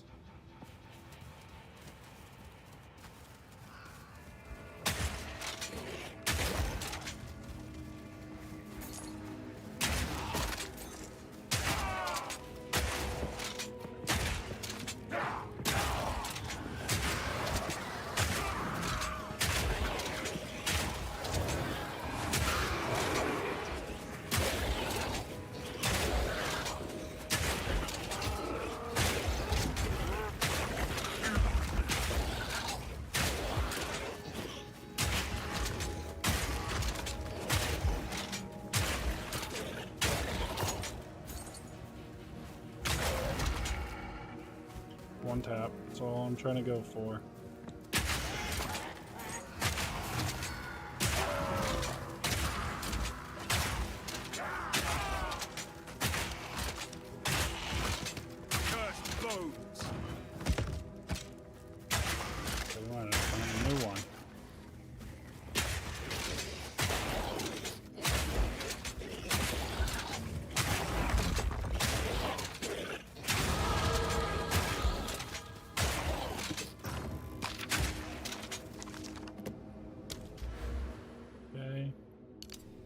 Increase our crit chance even more. Yeah. And we'll get to this, and then we can... I'm pretty sure we can go up again. Increase 20 crit chance, and then they haven't done recently. So yeah, boop, boop, boop. 40%. And then we'll go over here. I think what we're going to do is once we get that, I think we'll just go over here and hit up meta skills. Nah. So we'll go to here. I want to hit this would help. Style Bender would help out a lot. Affected by elements. Yeah. Because that increases physical damage.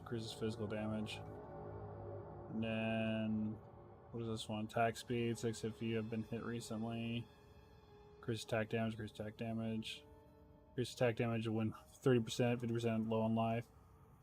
What is deemed low on life? That's actually gross.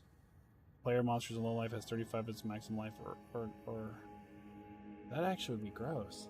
If I can trigger that, like non-stop, Killer Instinct. Did I get 30% while I'm high? Like, either way, it's good.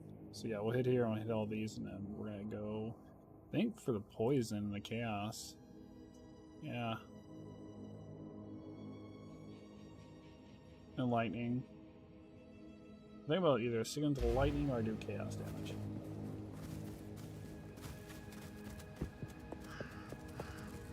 But I need to start building a lot of poison on hit and try to make it where it's 100% every time.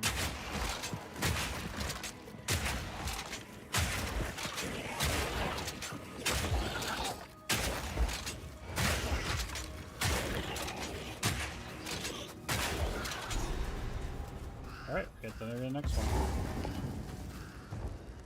Freaking flying. This one will be a lot easier than the other one. The other one, the Drake one's always harder. Somewhere in the darkness, a soul lies dreaming of hate. Ooh, dead. Dead.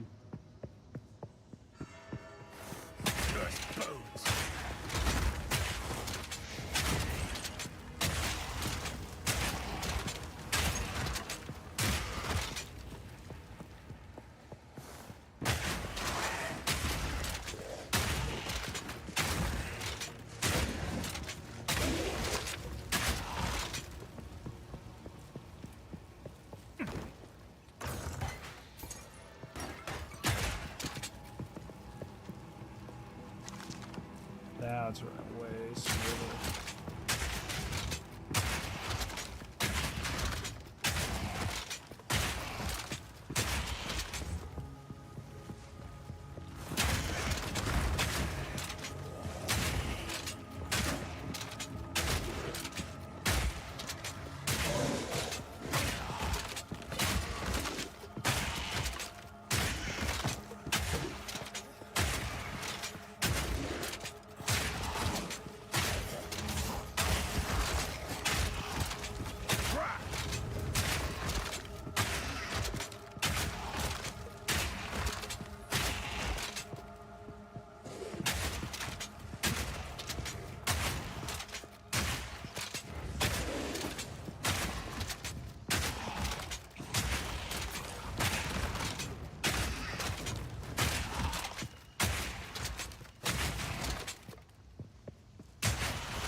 Ooh.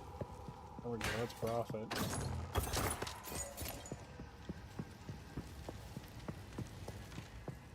Already almost level 10 actually. I think we're way ahead in level now than we were the last time we died. Last group we had.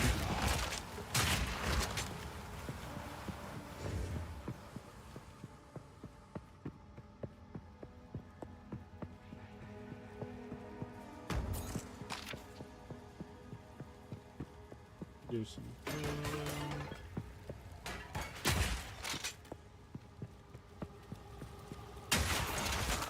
Oh, God, I got lucky. We can hit that.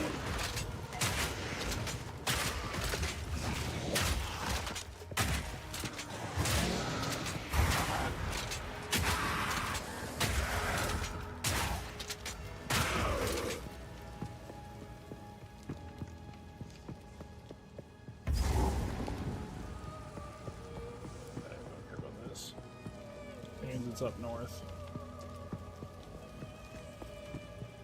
That'll get us close to level 10. And then we gotta start figuring out direction to go. Whether we want to do pure lightning or if I want to do lightning mix. I think I'm gonna do lightning mix, honestly. That wouldn't be a bad combo.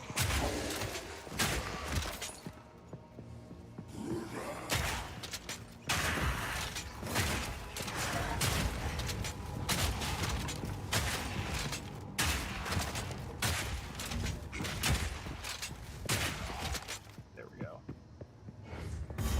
Cool.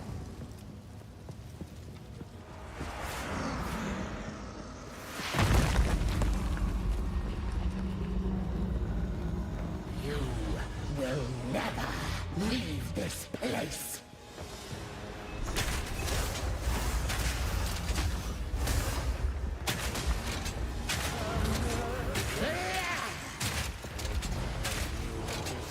Me!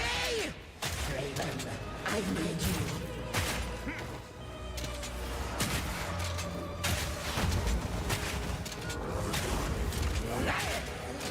Right of the fourth moon. Beloved Draven, aid me.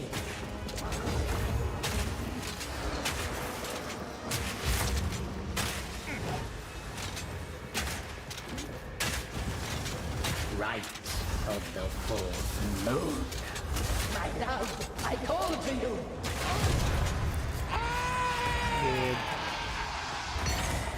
Forbidden thaumaturgy causes nothing but pain and misery. Okay. Yeah, a lot of good shit. I want to know what are the yellow items. Increase crits, let's compare. The other one I have is more defensive, this is more offensive. We have another pair, that's evasion armor. That one I'm gonna destroy, yeah. Now we can just go up front.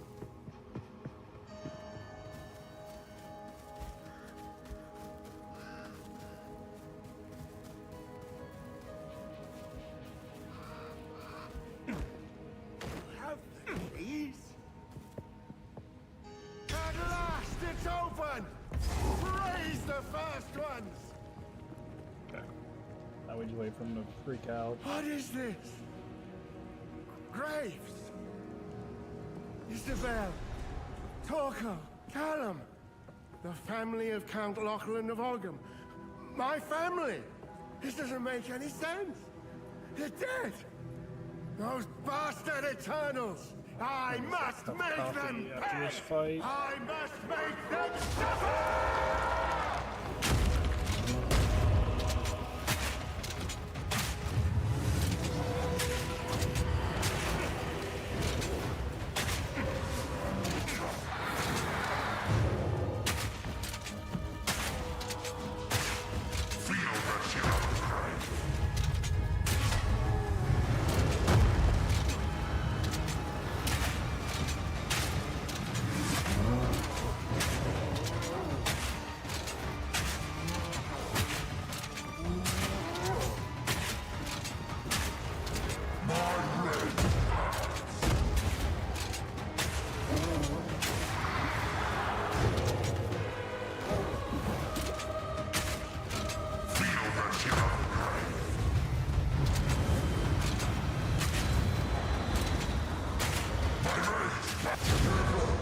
Let's go. Rejoin I'm not gonna your pick up family. anything. The Tortured place soul. will be able to get. Nothing really good. Okay. Everything here is gonna get sold.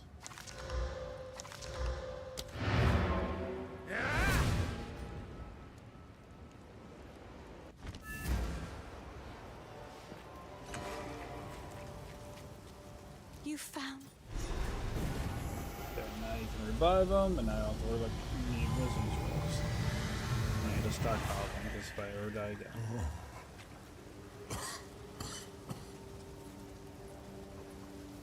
Sorry, I was just... How? This. Yes. So if we are to heal... Hi, Ruby. Sorry, I've collected these over time. It's beautiful. I Whoa. accept. You are coming back. That is gross. Level 2 like that gate with a double slot, that's super I will rare. treasure it.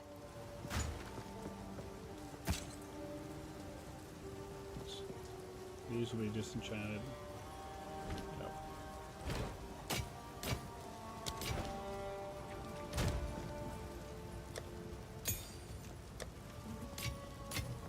Yeah, so if I can get that upgraded, let's just see if it's even worth it. Because what? It has +2, so we can hit it with this. Okay, it has an accuracy rating. Random, augment, rare. Good skill, just if I can get rid of that one, it'd be so much better. So much better. This hooded one. Here's what I've got. So like this one, 53 crit. One of my destroy finest. that. Yeah, like a lot of this stuff is not. Stick to the cairns.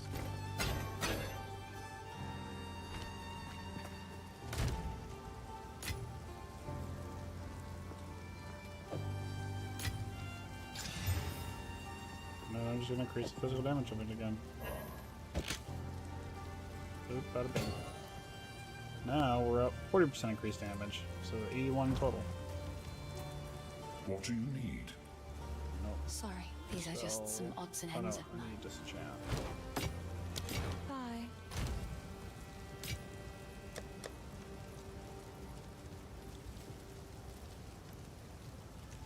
Reduce armor by 15%, reduced X, reduced until you have no life regeneration. Yeah, that just sounds like, that doesn't sound good. Having no sort of regen would just suck. This I can't wear 11, I'm 10, 9. Fire minions. No. Yeah, no, this is really what I need. Ooh, this is just gear I left over. Okay. That's money. First Ascension. Any of these is better for me. That one gives me mass regen, but I want what I have right now. No, I think the rings would be best for me. Ooh, that one's not bad. It's plus 30 spirit too. I might go on my character. Increase minion skills. Yeah, it's not a use for me right now. Chaos damage, that would be nice. Attributes.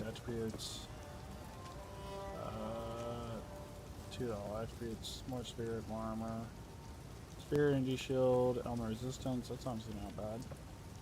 Cast speed. Let's go ahead and slap this. Oh, we don't have a belt. That's right. Rip. Sorry, these are just another for my collection. Thank you. Goodbye.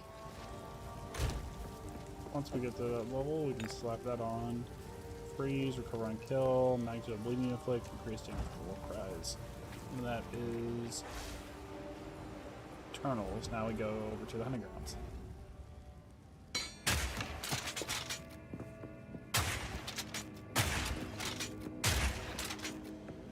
Honestly, if we get reload speed increased, just that alone will be so good. Like, clear after clear after clear.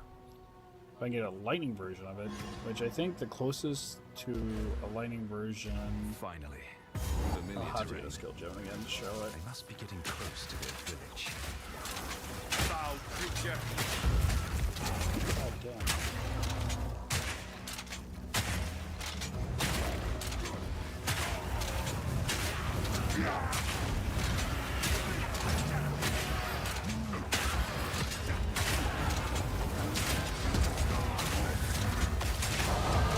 The dream of this phone is ill. I should ask him Esma about this letter.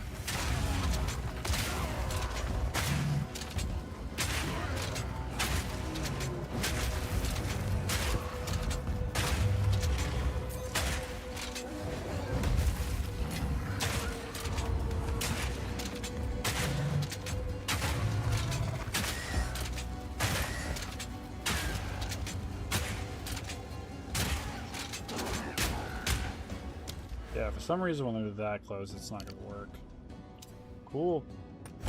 Sledge with the strength. Now we are at 17 strength. Okay, cool.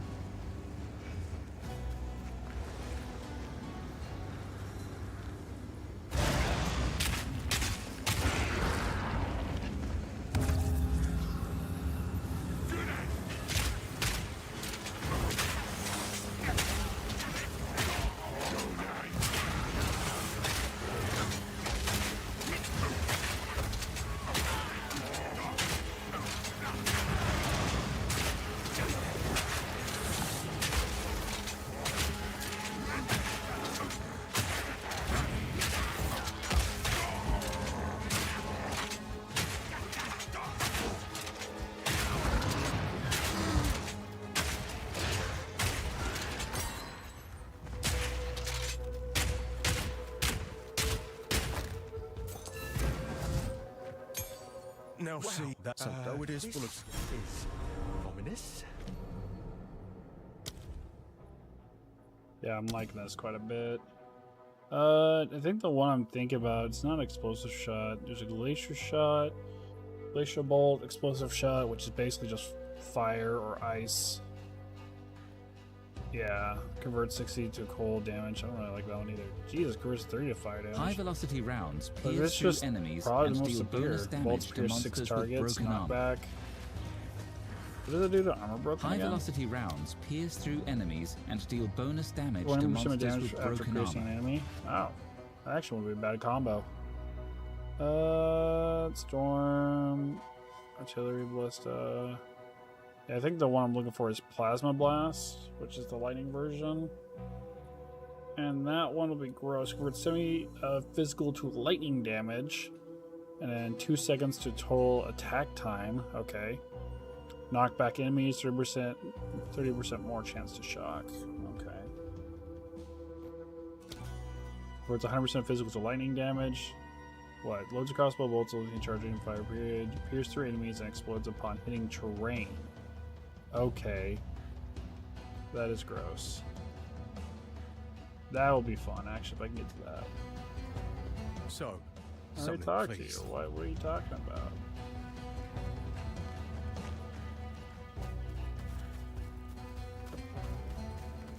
Planetary Eternals, we just hit that.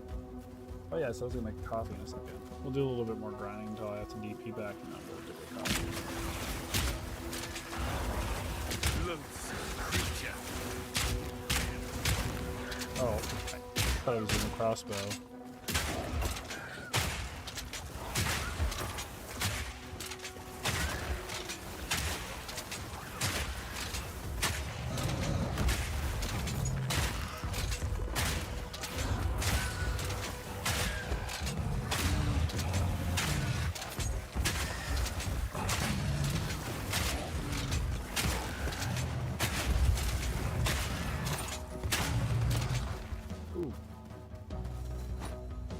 Belt is a start. Let's go. I'm definitely gonna need a weapon already. A good one too. Been watching and feeling the damage semi-taper off.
Who was the... Yep.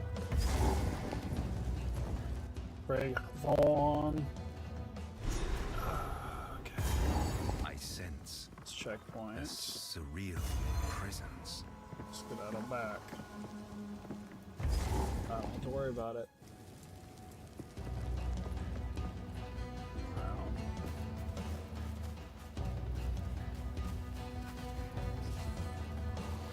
Loathsome creature.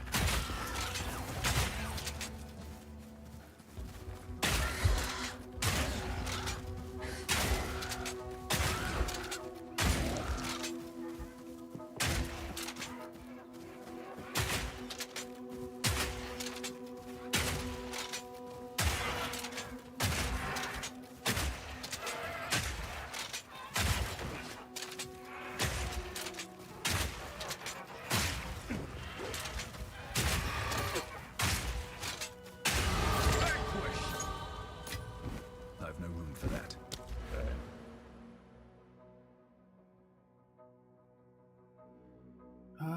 Go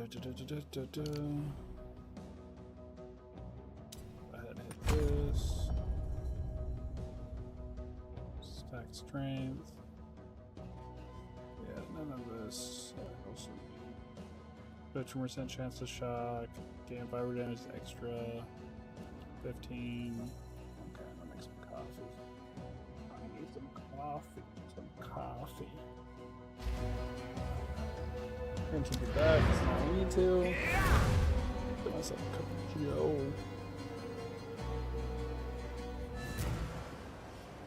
Coffee. Quickly.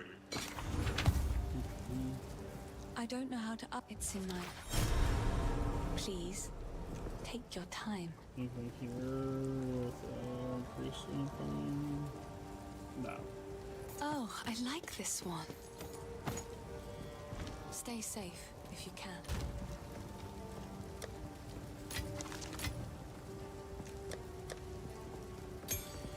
We need to be at level 5 gems.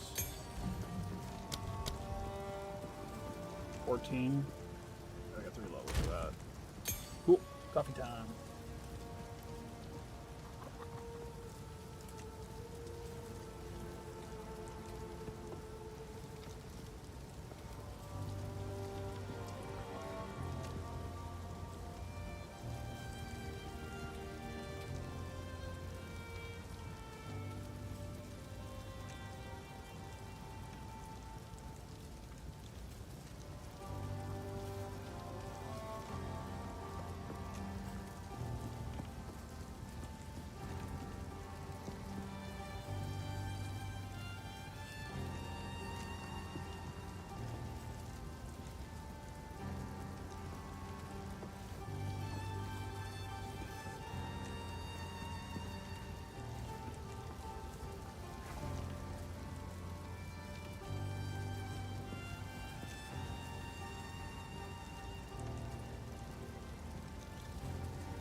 We don't have any spirit. We gotta complete the mission before we get that. I was thinking for a second, I was like, maybe we could.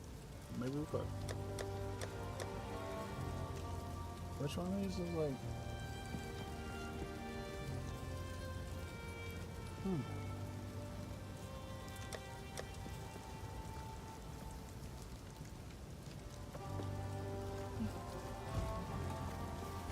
Workman trade.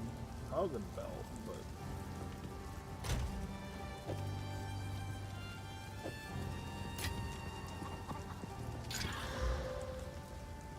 You gotta be kidding me. That sucks.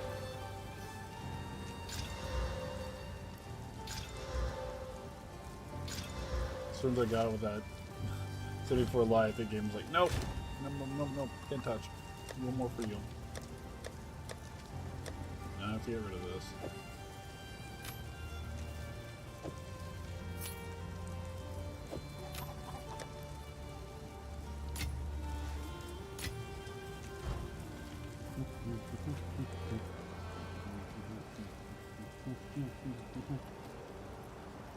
Oh.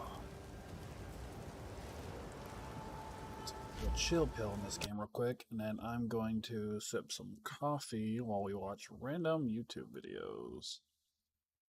Boop, boop, boop, boop, boop, boop, boop. And then probably play something different for a bit. Yeah,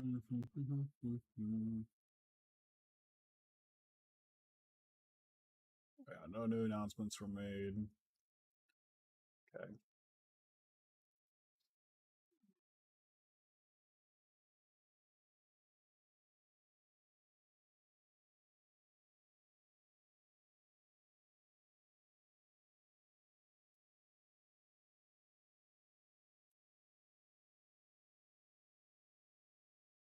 Let's watch window capture ad.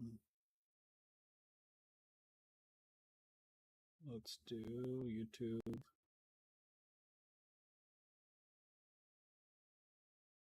Transform. Fit to screen. I would say transform.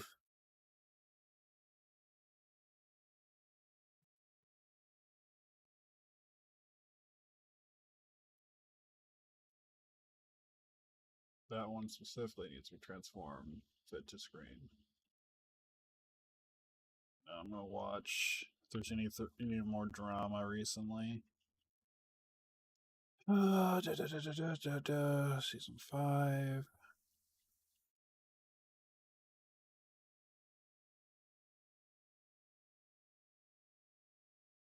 I never finished this one yesterday.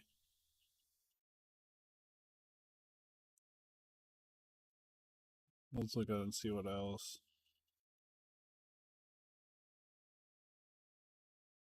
Yeah, this is what I've been wondering. Well, we're gonna watch this.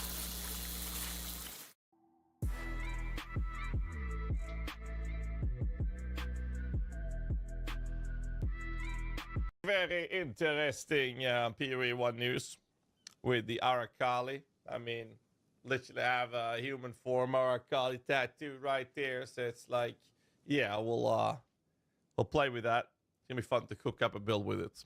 Question again is crit versus poison. I don't know yet. We'll see. However, I wanted to check out the state of early access update. My biggest concern here is what I believe to be true. It is because I haven't been spammed about dates, which leads me to believe that we actually have no information as to when still, which is the only question I want answered right now. And since people haven't spammed me about when this is released, it's the same question. I'm assuming that this is going to be an update post and not include when. But let's read through it and see what they have to say. We are now 10 weeks into early access. It's been 2.5 months already. Yeah. What a wild ride it has been. I want to be this fully released within a year. It has been our largest launch ever, and it certainly broke through our expectations, which is pretty cool. Players have found annoying or time-consuming, so we've been trying to address them one by one. Two of the big ones are the ability to teleport around the map with checkpoints and overwrite items in sockets, but there are a lot of smaller ones as well. For travel, different crashes, but there's a line here saying that we I don't know what their plan is. I understand at the same time they don't want to do what a lot of people have been saying that they want. They want the early access to be patched every week, every second week or something. Do. Give us They want it something every new. week. Give us some balance changes on a more consistent, ongoing cycle. But you have to keep in mind that this is a massive project, and the longer it takes between the updates, the more players are going to move on to play something else, right? So there's that aspect of it. And how do they then make those players or new players or, come back in a wave? And the reason it is important that they come back in a large wave is because if the game gets a stupid amount of content and a stupid amount of new things, that will not just create a tsunami of players coming back to play, test the new stuff out. That will directly also, I haven't reached that point yet, but I've gotten to that point in this game. Like, I just don't even feel like playing it anymore.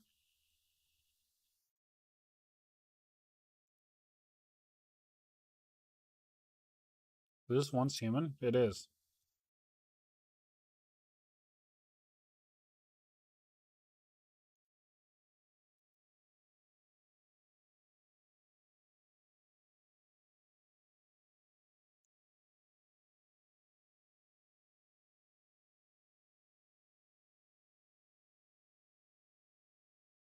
Should check out my Rust character in a second.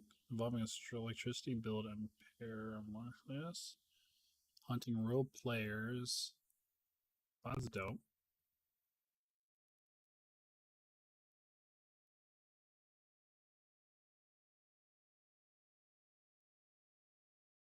Was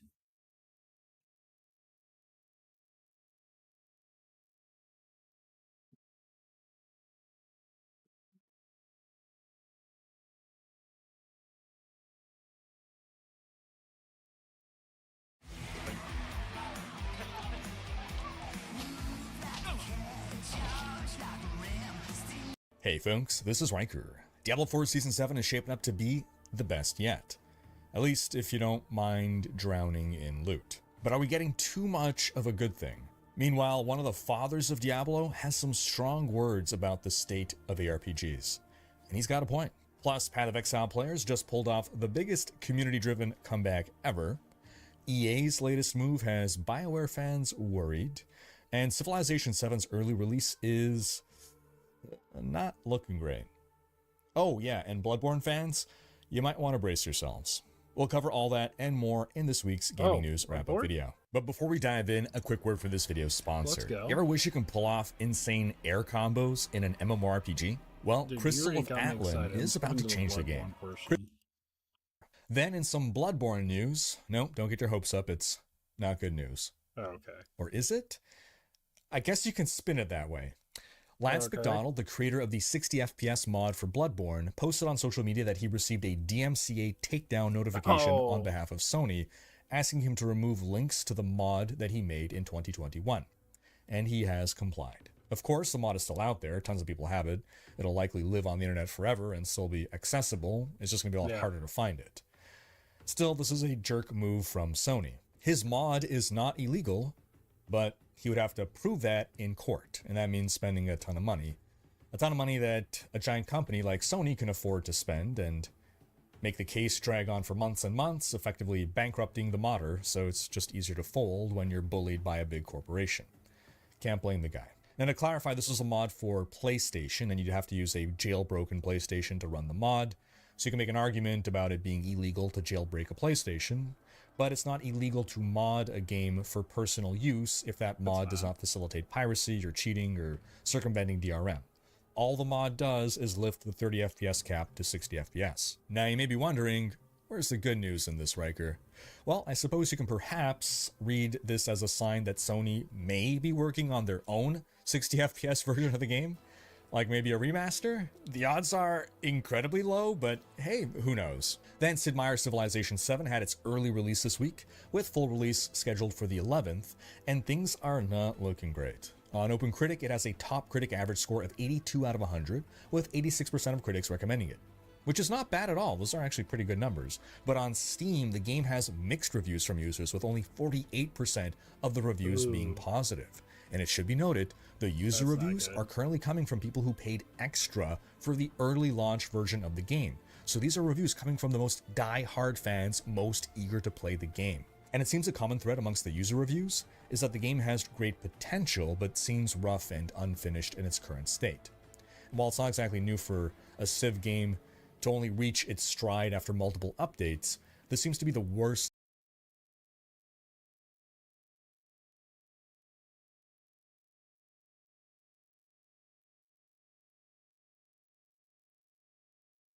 Once human. Everybody's talking about once human.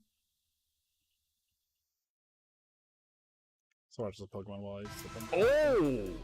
See, this is how you do it, bro. This is how you open packs. So how box works is you could open it virtually until you want it physical. So any of these cards I could get physical.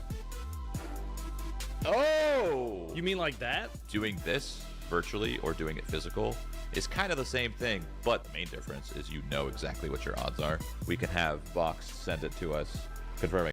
Everybody knows that Pokemon get stronger when you evolve them. It's like a key part of the games. Level up your Pokemon, evolve them, and make them stronger. Except that some Pokemon actually become weaker after they evolve, at least in competitive play. This happens for a few different reasons. The most common one being an item designed to give not fully evolved Pokemon some help against their more complete counterparts, the Eviolite. This item increases a Pokemon's defense and special defense stats by a whopping 50%, with the catch being that the item will do absolutely nothing if it is held by a Pokemon that cannot evolve further. The other items in the game that increase one stat by 50% come with some kind of massive drawback. This item is only remotely balanced because it only works on Pokemon intentionally designed to not have reached their full potential yet. But not every unevolved Pokemon wants to use the Eviolite. Some of them are given signature items that only work in their not fully evolved state. And actually, that's the case for the 10th best not fully evolved Pokemon on our list,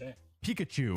Pikachu in the anime, I think, teaches some bad lessons. This stubborn little mouse totally refuses to just eat a Thunderstone and evolve. Not that Game Freak seems to care. They actually keep rewarding it over the years with a signature item, its own Gigantamax form, and most importantly, like 40 stylish hats. Pikachu may seem like it has a permanent Everstone attached because it never wants to evolve, but what keeps the rat relevant in competitive play is a different round stone, Light Ball. Light Ball is an item that does absolutely nothing unless it's held by a Pikachu. Even Raichu and Pichu can't get the ball to turn on, and the benefit it provides is no joke. A Pikachu holding its little stress ball has both its attack and special attack stats doubled. How much does that matter? Well, given that it ends up with more special attack than Mewtwo, I would say at least a little. Of course, it does still have the defensive stats of a Hoppip.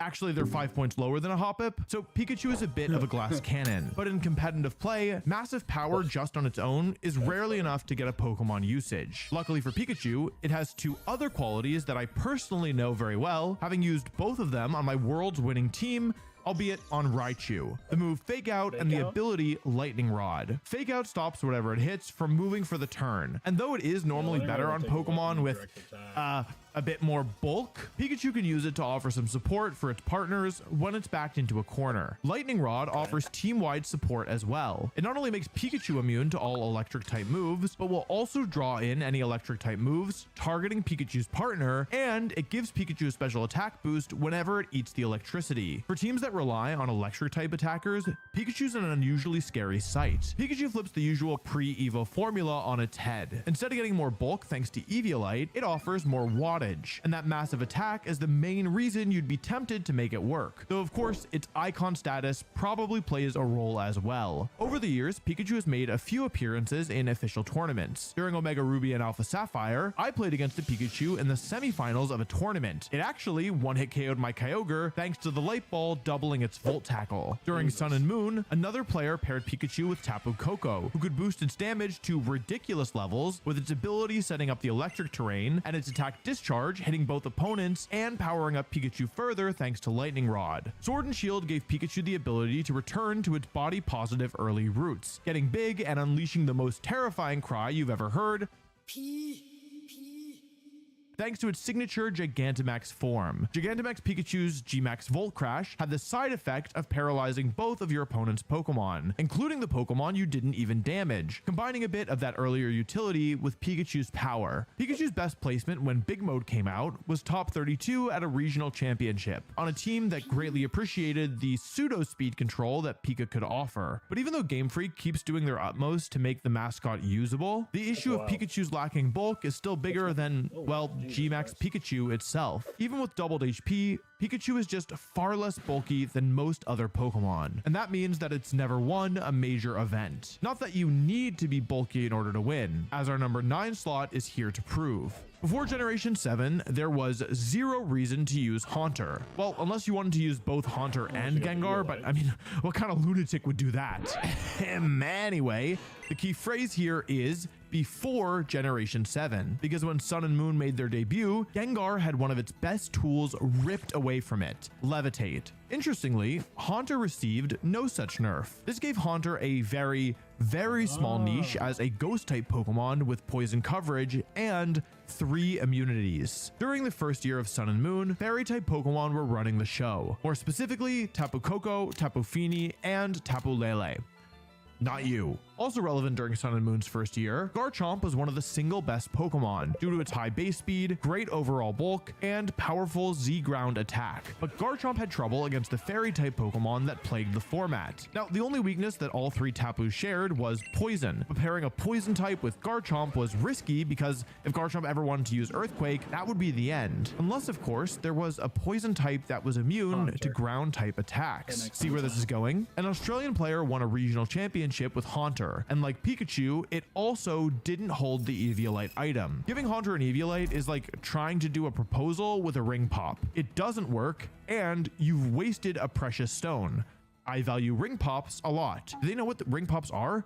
Are those still around? Let me know in the comments. I don't actually care that much, but you can let me know. I don't care. The Focus Sash item was a much better option, as it always allowed Haunter to survive one single attack. And Haunter's only got 15 less special attack than its evolution, meaning that it's still more than capable of dealing with the various Tapus running around, especially Tapu Koko, who just gets... Today, we're checking out Once Human. It's an open-world survival game set in a supernatural post-apocalyptic straight up KO'd by Sludge Bomb. The combination of ground and poison type damage was a force to be reckoned with in the early days of Sun and Moon, and it was only made possible thanks to the Levitate ability, graciously allowed to remain on Gengar's pre-evolutions. But Haunter is not the only bizarre pre-evolution that won a regional championship. While Pikachu and Haunter might be capable of getting great results, the vast majority of not fully evolved Pokemon gets easily overwhelmed in tournaments. And you know, tournaments can be kind of overwhelming for me too. The venues are always loud and bright, so playing the best that I can isn't always easy. It's okay, Caterpie, you're not alone. Thankfully, blocking out noise gets a lot easier with a great pair of headphones.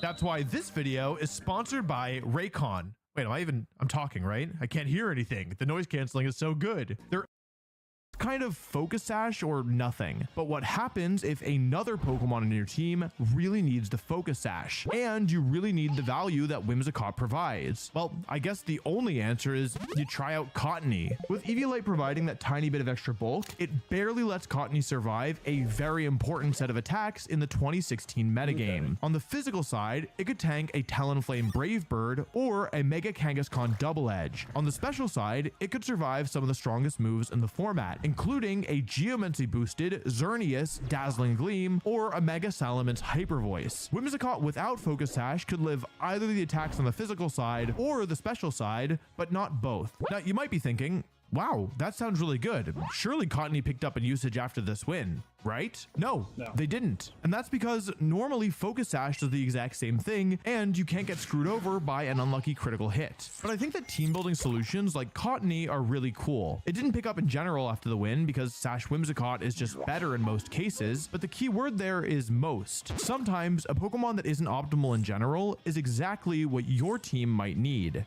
Just a reminder, please check and see if you're subscribed. Lots of people think they're subscribed when they actually aren't, and subscribing is a good way to tell YouTube that you still want to see my videos when the algorithm inevitably goes a little wonky and it stops recommending them. Also, with different players favoring different supports that each offered a different way of protecting Eevee while it pranced around. Now, Eevee certainly wasn't a dominant strategy in Sun and Moon, but it was one that you always had to be prepared for thanks to its faithful devotees. That's not how you're supposed to say that, but I don't know how to. Devotees?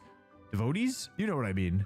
People who are devoted to it. And Eevee actually even won a regional. Eevee could totally take over games if you were unprepared, and teams without an explicit way to remove the stat boost would be sweating when the little weasel showed up. Eevee was a flash in the pan, to be sure. It didn't make any great moves at Worlds, and it only saw one good placement the following year when the more powerful Pokemon were added in, but it did place its outsized influence on the game while it was around, and for that, it's earned its spot on this list. Who knows, maybe next generation's mechanic, its parents decide to buy its way to the top again when they introduce Calyrex Fluff Rider. This next Pokemon may not have ever won a regional, but it's got something arguably better. It has the best placement at the World Championships of any not fully evolved Pokemon ever. That's because in the final year of Black 2 and White 2, Rhydon placed top 4 at the Pokemon World Championships. The world's team that used Rhydon centered around 3 Pokemon: Jellicent, Scrafty, and Abomasnow. These 3 Pokemon formed the Trick Room core that the team would use against faster paced teams. But the player who used Rhydon didn't want to go all in on Trick Room. He was determined to use fast Pokemon on the other side of the team, giving him flexibility to switch up his game plans as the matches called for them. As such, he was scared of Thunder Wave spam slowing down the fast side of his team, which might not seem scary to players beginning their journey in Scarlet and Violet, but back in Black and White, the king of the game was Thundurus, before it was nerfed into the ground and Paralysis alongside with it. Nearly every team had a Thundurus, and Thunder Wave was its main weapon of choice. Rhydon, when you look at it, slots in as an absolutely perfect pick for his team. It could work as both a Trick Room attacker and as a team-wide Thunder Wave immunity thanks to its Lightning Rod ability. With Lightning Rod, you've got protection both from Thunder Wave and any stray electric moves targeting Jellicent. Rhydon easily switches into flying moves targeting Scrafty and Abomasnow,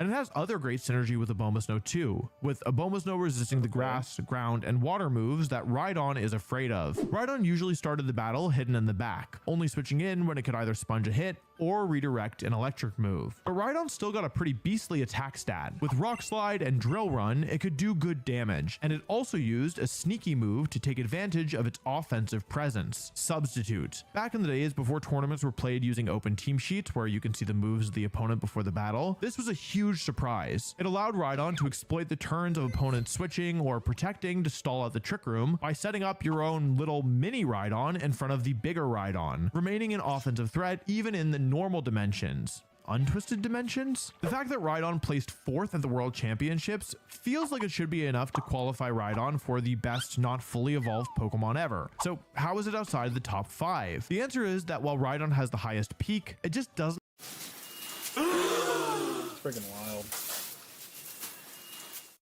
At the Little Clinic, we're your health experts. With personalized, ongoing, and preventive care, we diagnose health conditions. Have the same breadth of usage. Rhydon has inspired a few other players over the years to try it out as a shield for their electric weak Pokemon, and this was especially prevalent in the years when Charizard Y dominated the game during Sun and Moon, but by and large it just hasn't been in the conversation. And for me, filling a niche really well at just the right moment, it is impressive, but being able to keep up even when the game changes is what really indicates greatness. Each of the top 5 Pokemon have an impressive resume, stretching over multiple years. They struggle to fit all their accolades on one page, a problem that I did not have when I worked in the corporate world. These Pokemon have got their LinkedIns filled out. They're applying to senior positions. When they walk into the interview, they get hired as the CEO, or in this next Pokemon's case, maybe just as the boss. Honchkrow may be the head honcho, but when it comes to competitive Pokemon, the Little Crow is the big boss. Murkrow is another example of a pre-evolution accomplishing something that its evolution just can't. And just like Haunter, it's because of a lost ability. Honchkrow, you got Mox. On top of being one of the only prankster Tailwind setters, it offered weather control, taunt to shut down opposing setup, and most of all, attack stat. Now, Goldengo's ability is supposed to make it immune to all moves that don't do damage, but for some reason, Haze was excluded. I think about this every time my Perish Song fails on Goldengo, and Perish Song has the same targeting rules as Haze. Murkrow eventually fell out of favor as more and more Pokemon got introduced, and we've only heard the odd squawk recently. On its own, Murkrow probably isn't as strong as some of the other Pokemon on this list, but we don't play Pokemon in a vacuum, and until I see a Rhydon take out Dondozo, Murkrow's staying in the top 5. The number 4 slot in our list is Dusclops. Dusclops is like the other side of Murkrow's coin. Murkrow uses an ability that its evolution doesn't have to speed things up. Eviolite Dusclops is purely a bulkier version of Dusknoir. It is strong and Bulldoze is very weak.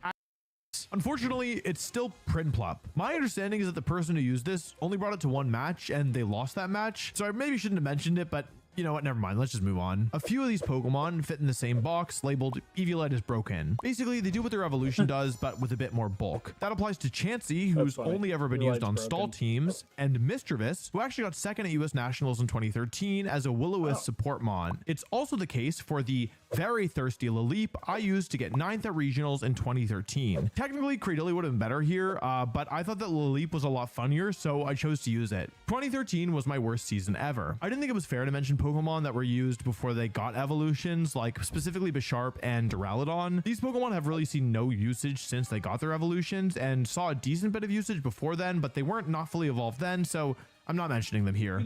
Well, I guess I am mentioning them here, but you get what I'm saying. There are a few other unevolved Pokemon that have made use of their specific stats to do things that their grown-up versions can't. For example, during Sword and Shield, some players used Slowpoke Surf to activate their own Torkoal's weakness policy inside of Trick Room, similar to the Rhyperior strategy, but funnier. Slowpoke was used because, for maybe the only time in history, both Slowking and Slowbro were too fast. Torracat was sometimes used because it was faster than Incineroar, though it's actually less bulky even with an Eviolite. The last two honorable mentions though don't just use different stat spreads, they do something their evolutions literally can't. The first is Yanma. See, when Yanma evolves and its goggles go combat mode, it trades in Compound Eyes for Tinted Lens, which is a great ability in its own right. But Compound Eyes turns Yanma's normally 60% accurate hypnosis into a terrifying 78% accurate move, and it can also use Tailwind. This saw some play earlier this year. The other Pokemon I want to talk about is Aaron. Not Aaron Cybertron Zeng, just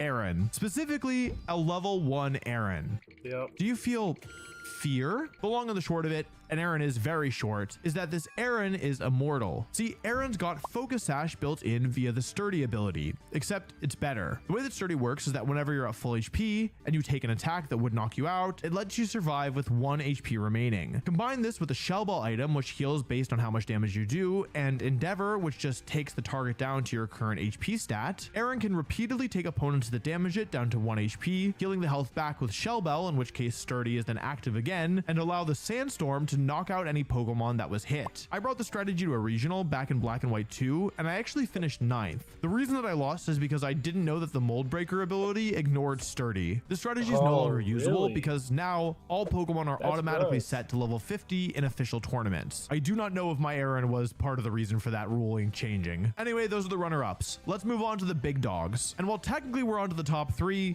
well, our top 3 slot is a shared slot, Magmar and Electabuzz. That's because these two adoptive brothers are here for the exact same reason, basically to do the same thing and have very similar results. Each of our past few Pokemon have revolved around a single move that's a competitive staple. Murkrow used its unevolved status to set Tailwind, Dusclops used it to set Trick Room, and these two use it for one of the most useless moves in single battles, Follow Me. After you do. Is number 1. Okay.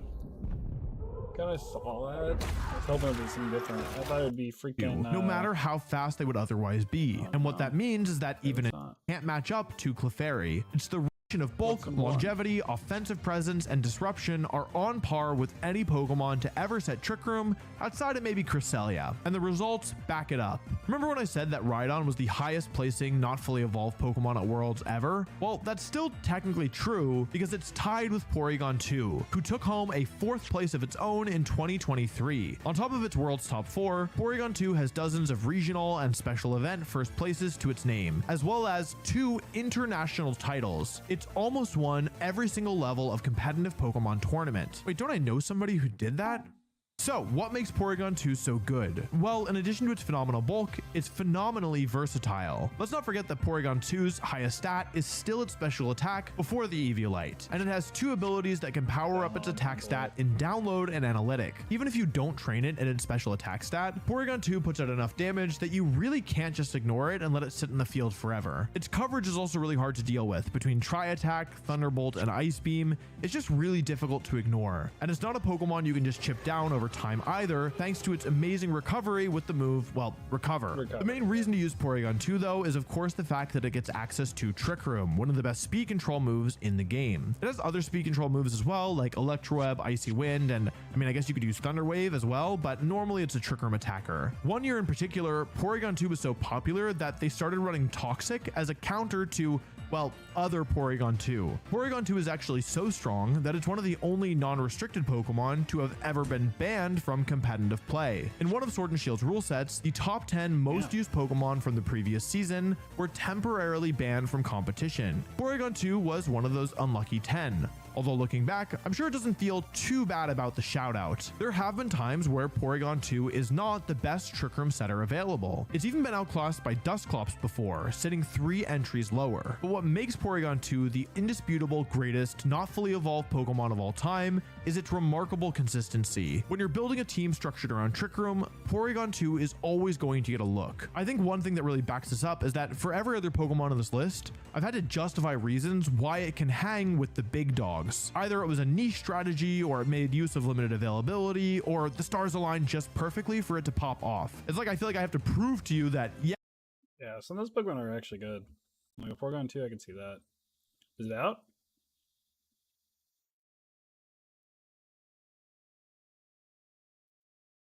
They say destiny finds you. Unless you're bad brother when you have a quarterback destiny instead. Okay, is this thing on? Hello everybody, so I got my hands on the Patch 8 stress test and I would love to go through all the new subclasses with you. I'm going to give my own personal thoughts as a degenerate BT3 metagamer. I'm not going to be satisfied with just an overview. I want to test each and every new Patch 8 subclass to their limit and find the new meta in BT3. So hopefully you'll join me as we science and break the Patch 8 stress test together. So Barbarian first, yeah? Okay, level 3 new subclass. Giant. What do we get here? Carrying capacity is increased by a quarter. I personally have carry weight issues, so this is awesome. Giant's range. So how does this differ from the other rages? Your rage damage is doubled on throw attacks. Holy crap. Boots with the Giants, okay. You can kick targets up to twice the weight that shoving would allow. Dude, this is giving me, this is Sparta vibes. Check this out. Oh my fucking god. Wait, Oh my 17 god, damage? that'd be You see gross. this, Chan? 17 fucking damage. Bonus action. Dude, this is fucking going. You K-Lad, Bone Daddy? Target spotted. Oh shit, that aggroed the cam. Dude, that is awesome. Wait, what? She killed her girlfriend. What the fuck, man? Half an hour in and it's peak chaos already. Let's do a Giant's Rage. Everyone, you ready? Damn, shut again. So these enemies are wet, right? Let's use lightning damage here. 1d6 lightning here. So we have the thrown property on our Bolderands. Yep, see that? We have a giant fucking sword and we can throw it. You can throw it?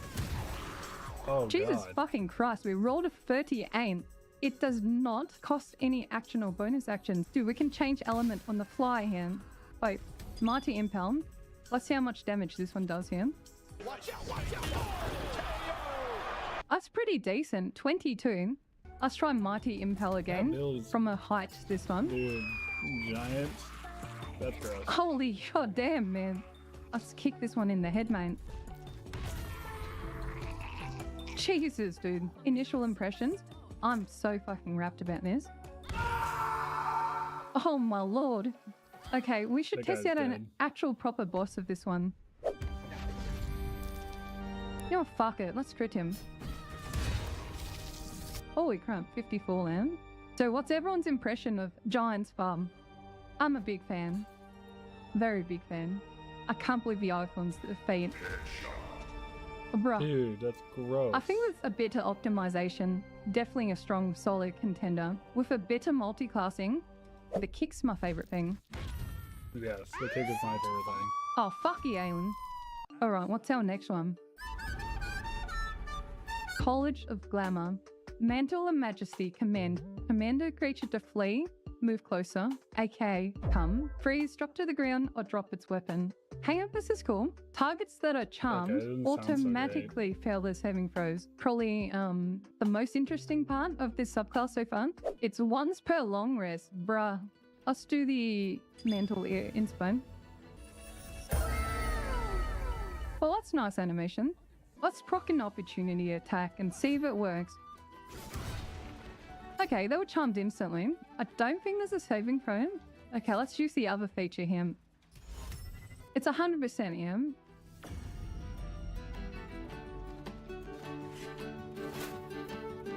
Everyone, let's glamour bot in a nutshell. It literally took us a minute to fucking test it. Oh my god, that never gets on. Okay, so next is clearing. What do we get with Diff Domain? We Death automatically get Toll the Dead. Holy shit, this is big, people. Your necromancy cantrips that only target one creature can target an additional creature. We gotta test that out. Bursting Sinew. That sounds gross. Yo, piercing damage. You know what it means, right? Barless armor, baby. Explode a corpse, causing it to impale those around him. Level 6, we get inescapable destruction. Spells you cast ignore resistance to necrotic damage. Fucking huge. That sounds gross oh my too. god. A necrotic spirit guardian's gonna go hard, yeah? Or Toll the Dead. Surprise, motherfucker. Oh, fuck you. Fuck you and your counterspell. So they're all kind of gathered here. We have fresh rats. Bursting sinews. Wait, what?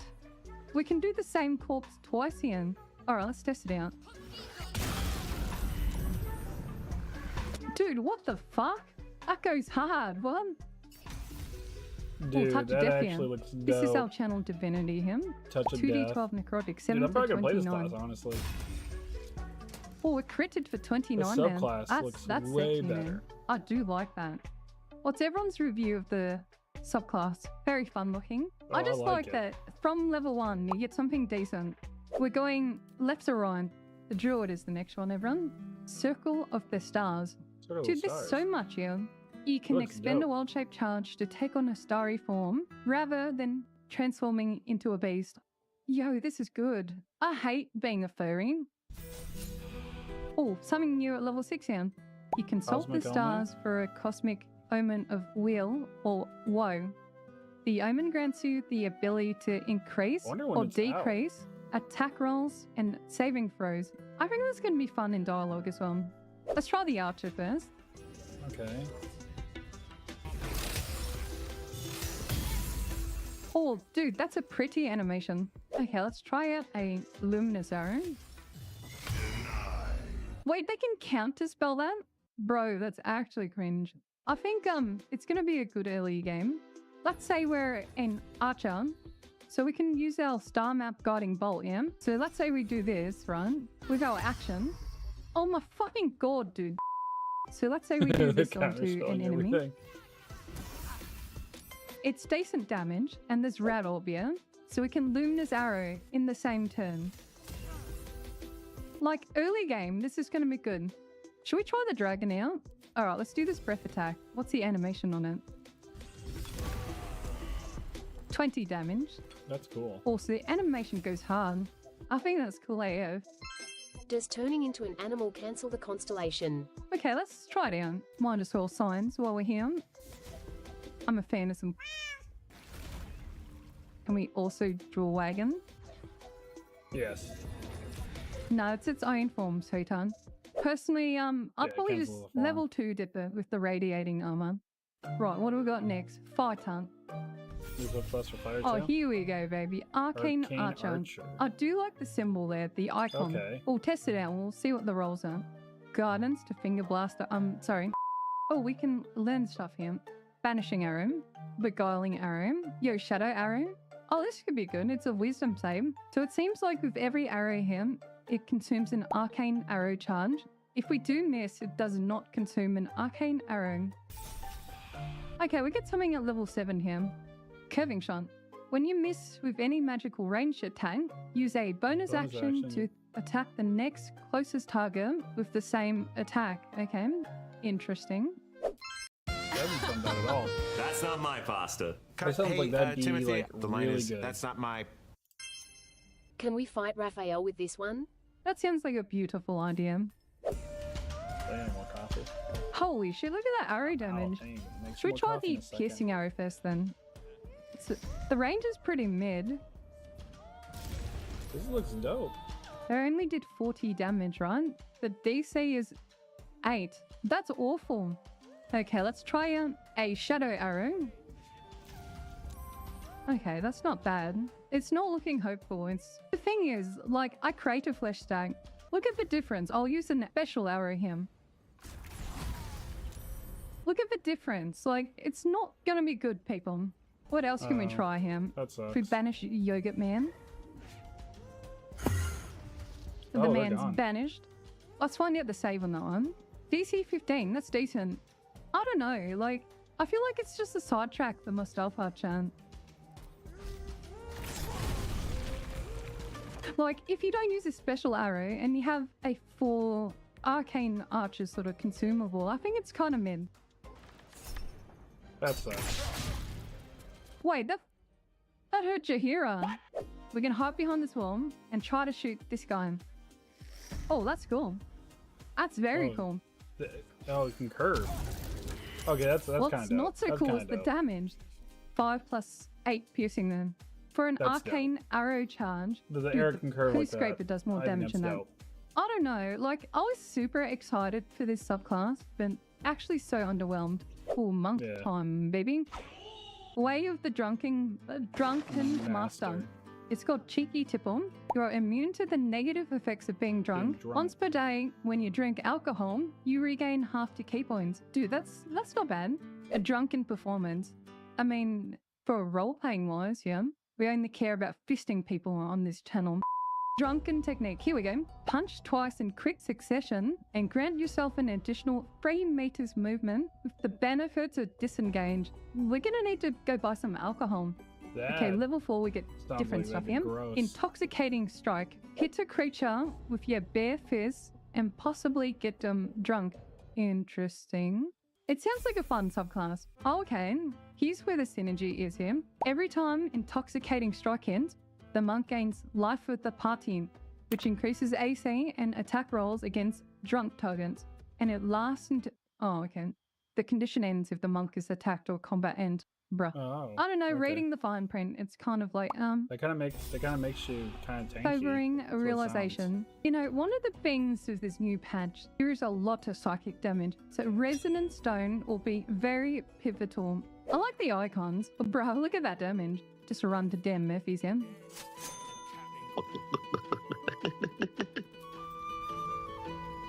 Oh, damn.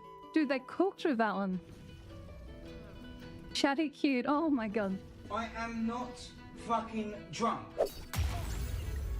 Oh, 5 stacks of drunk then. +1 from life with the party. Oh, Jesus, yeah, it just makes you tanky. I guess that doesn't count because she's fucking dead. Oh no, we have +2 from life with the party. Not bad. Can we try this redirect? Oh, that made bro attack the doggo. Oh my god, that animation is goated. Yeah, this looks cool. God tier animation. That This looks is a really fun cool. subclass. I don't think it's better than open hands, but you can have a blast of it. I feel the same. Let's do our little ravine. Super fun. Meta-wise, not as strong as open hand, but a fun flavor. Is Paladin next? So O for the crown. So we have Righteous Clarity. Target yourself or an ally to additionally grant the target's proficiency bonus to their attack rolls. I mean, free damage is free damage, right? Crown tenets. Loyalty and responsibility. I think for me, I'd speedrun breaking this fucking oak for like in Act 1. Shout out and heal all nearby non-enemy creatures. Challenge the enemies around you, compelling them to attack only you. Okay, let's move on. Okay, so you Divine basically literally become a Allegiance. tank with that. You can use your reaction to magically substitute your own health for your allies. taking damage instead of them. That's actually pretty cool. Alright, let's go beat shit up. So yeah, Speed run, literally a lose tank. my O. You literally just go What if we all in on steal tank. someone's dinner? Nope. I really thought stealing would break my oath then. I mean, that's against the law, right? You gotta do it enough Righteous times. clarity. Plus 23. We have a +4 from that. Yep, we broke our oath with that one. I mean, what did we expect, right?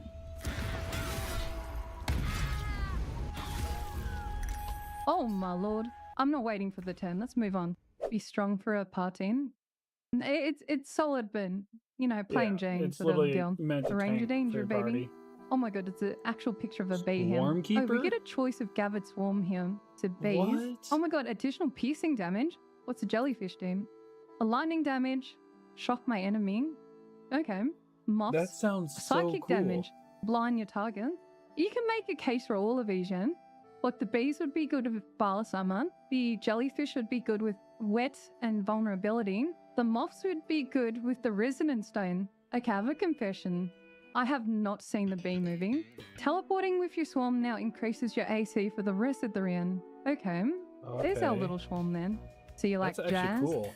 So we can Hunter's Mark this one. Should do more piercing damage. Let's do The beekeeper bees looks attack. cool. Oh my fucking god. Dude, that was impressive. Okay. I don't mind it. Will it replace my Gloomstalker? Nope. Definitely not. I just don't like losing my bonus action hide or +3 initiative. No, +5 with this multi-class. Maybe the rat's just bugged because of our save or whatever. Give them a pouch. Go back to train, open the pouch, which also opens my bag to the can. Oh, they patched it. Yeah, they fixed it. Well, has it been a good run? Okay, it seems like we're up to Rogue Connexion. That's funny. Swashbuckler, Rakesh Audacity. You no longer need advantage to trigger sneak attack. As long as you are within 1.5 meters of the target and don't have disadvantage, I think that's really good. Oh, we get some purple stuff here. Dirty trick, flick of the wrist. Flick your weapon at a target and possibly disarm them. Sand tossed, okay. Bludgeoning, damn, that's savage. Pinky's up for the Bacon Deluxe Sonic Smasher, part of the Smasher lineup. Live free, eat Sonic. I guess Are that'd you be afraid? really good. No. It could be You either better really hold on good or tight, really Spider bad. Monkey. I'm actually convinced now. I really Oh, here wanna... we go. Roll a persuasion check to beguile a humanoid. These new Enemies who classes, fail gain subclasses. panache disadvantage. I don't know, man. For the way I play, like, it just does not justify the action cost here. Wait, what? This is different. Deal extra damage to a foe we have advantage against. Oh, baby. See if we can disarm this one. Oh, dude, that's good. That's DC 17. Let's try it again. Yeah, how are we feeling about this class, everyone? 6 out of 10? Yeah, 6, 7 out of 10 for me. Blind this man. Sand toss him. Miss. Oh, okay. Only 25% chance. Okay, what's the DC on that one? DC 17. I mean, that's alright. But how much is this going to do? 17 to 50. Jesus, Oof. 90 right there. Okay, that's Terrasol and Panashian. Someone wanted to see the animation. And that's it. I feel like we got the point here. Fun. Attacks could be aware from aim. So I would not go past level 4 here. We're on to the good shit Yeah, I now. was gonna say, it doesn't look Shadow like good magic, after that. baby. We can see in the Shadow dark up to 24 meters. Strength for the grave. If we reach 0, you regain 1 HP instead of becoming downed. It won't Ooh. necessarily help me with my solo runs. Cantrips, Evron, a booming blade. Afflicting your foe with resonance that hurts them for 1 to 8 thunder damage when they move. Okay, so I'll give you something to play with and think about. The next meta will be defined by psychic damage. But this spell will be an insta-pick for Wizard and Sorcerer. Shadow Blade. Notice how there's no concentration. You can upcast it. You can fucking upcast this one. More damage, Resonant Stone, Booming Blade, Smites. You don't even know how crazy this is going to be. Okay. At level 6, we have a Hound of Ill Omen. It costs us 3 sorcery points to create, and he's a good boy. Okay, first things first. Shadow Doggo. Yeah. Oh, okay, Isn't he that's the cool. goodest of boys? Pay attention, everyone. See this Shadow Blade? I'm gonna upcast it. Let's go 5 here. Oh my fucking god, 12 to 14. Alright, let me show you a bit of a gameplay loop, man. Okay, so another thing I want to show you. If you're a Shadow Magic Sorcerer, you can spend 2 sorcery points to this darkness here. So this darkness you can see in and out of. Not the other darkness, this one specifically. Okay, let me show you some non-optimal damage here. Okay, look at my damage. 98. See Booming Blade, you just per attack roll. Let's say you're multi-class here. Are you thinking what I'm thinking? Oh my god, we can quicken this Booming Blade as well. Triple digit damage. I'm in love with this sorcerer. Okay, here's a more optimal version. We are going to go silly mode here. 100. Look at our action economy though. Dude, Jesus. look at that. 38 and 126. Sorkadens are gonna go fucking hard. Booming Blade. Goated with the Sorcian. Alright, let me show you a bit about the doggo. Okay, see this? When you get attacked on, you can use your reaction to Splinter Shadow. You can splinter up a piece of yourself to spawn a new version from the shadows. But watch this. Look at the Splinter, yeah? So it auto-controls and does that AoE necrotic. Another reaction here. You can splinter again? Oh, did you see that? So the smaller doggos can make more doggos. The doggos can make doggos that can make doggos that can make doggos. Oh my god. I'm loving this, dude. This is actually so fun. Going. Bro's so confused.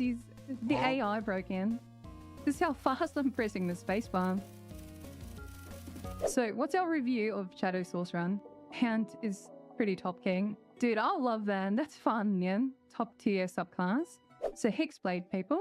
Hexblade is a Warlock subclass coming to patch 8. So Hexblade, we get Shield at level 1.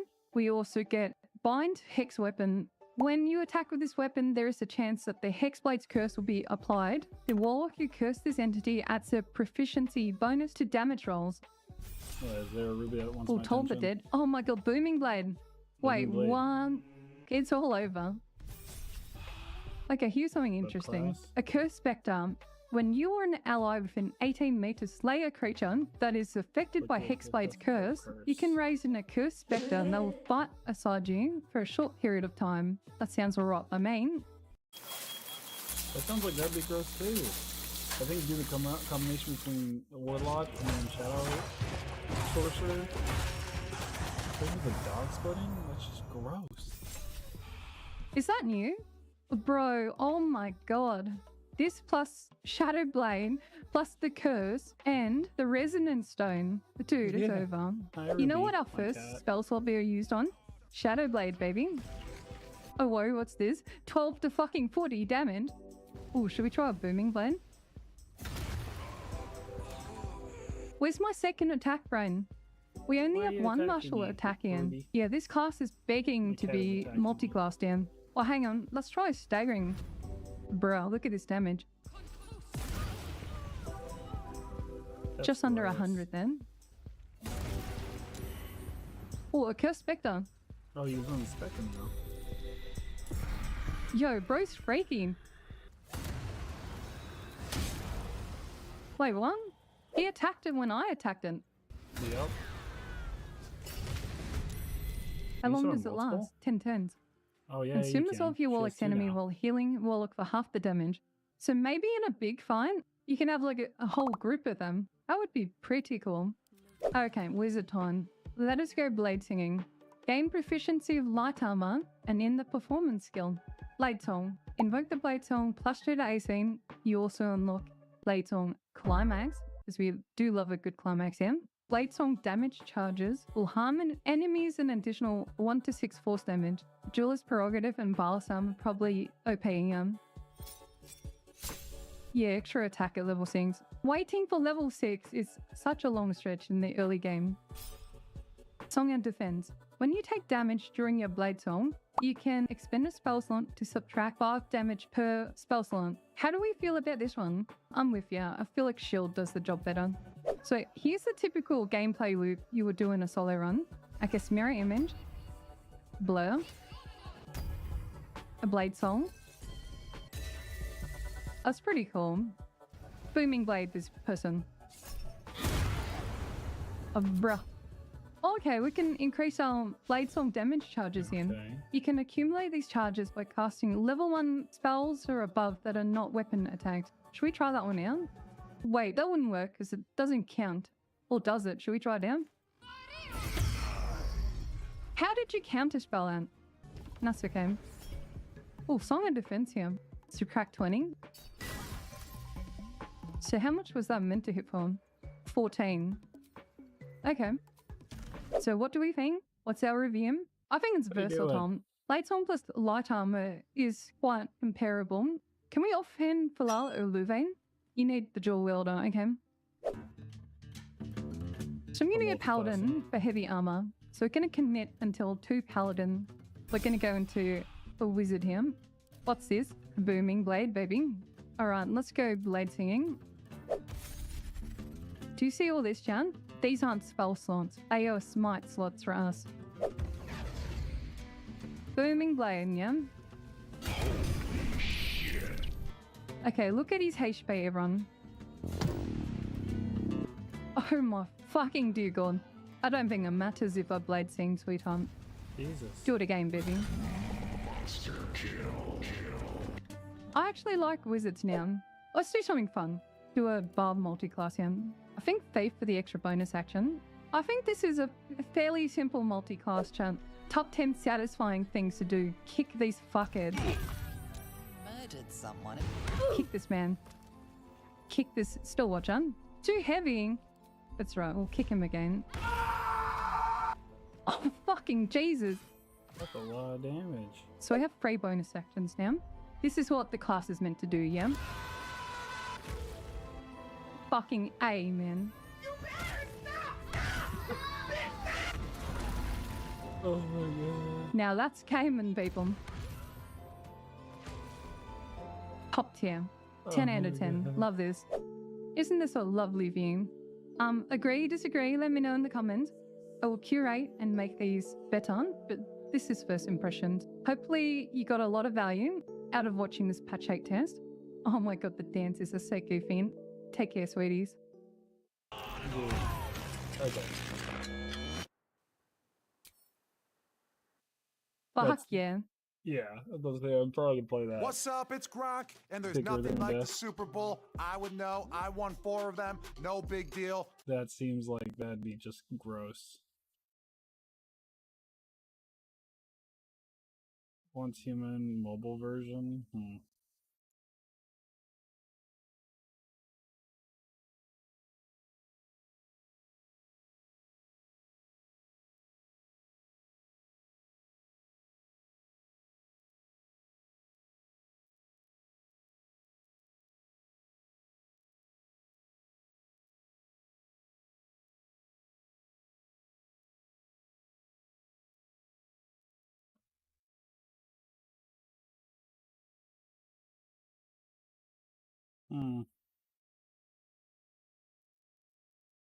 Just doom scrolling right now. I'm actually pretty tired. Arcane is OP.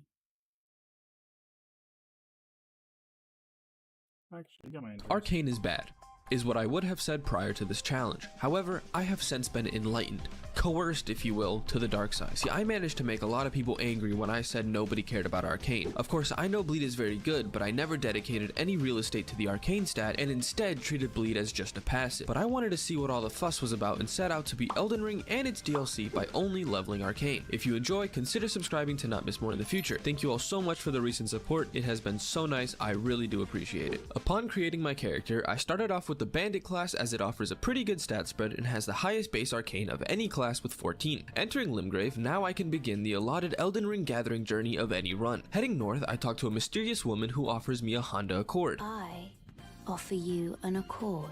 It says an Accord has 192 horsepower, but this only has 1. Feeling a bit scammed, not gonna lie. On my way through Limgrave, I stop and talk to Yura and then go kill Nereus? The guy with the cool dagger who kindly drops my first weapon, the Reduvia. This bad boy requires somber smithing stones, so I get a somber one from the Scarab Beetle near the Artist Shack, and then progress Blythe's quest to summon him in the Bloodhound Knight fight to get a somber 2. I also grab one half of the Decahedron medallion in Fort Height before heading to the Weeping Peninsula to face off against the Erdtree avatar for the Opaline Bubble Tier. A very easy fight that I definitely first tried.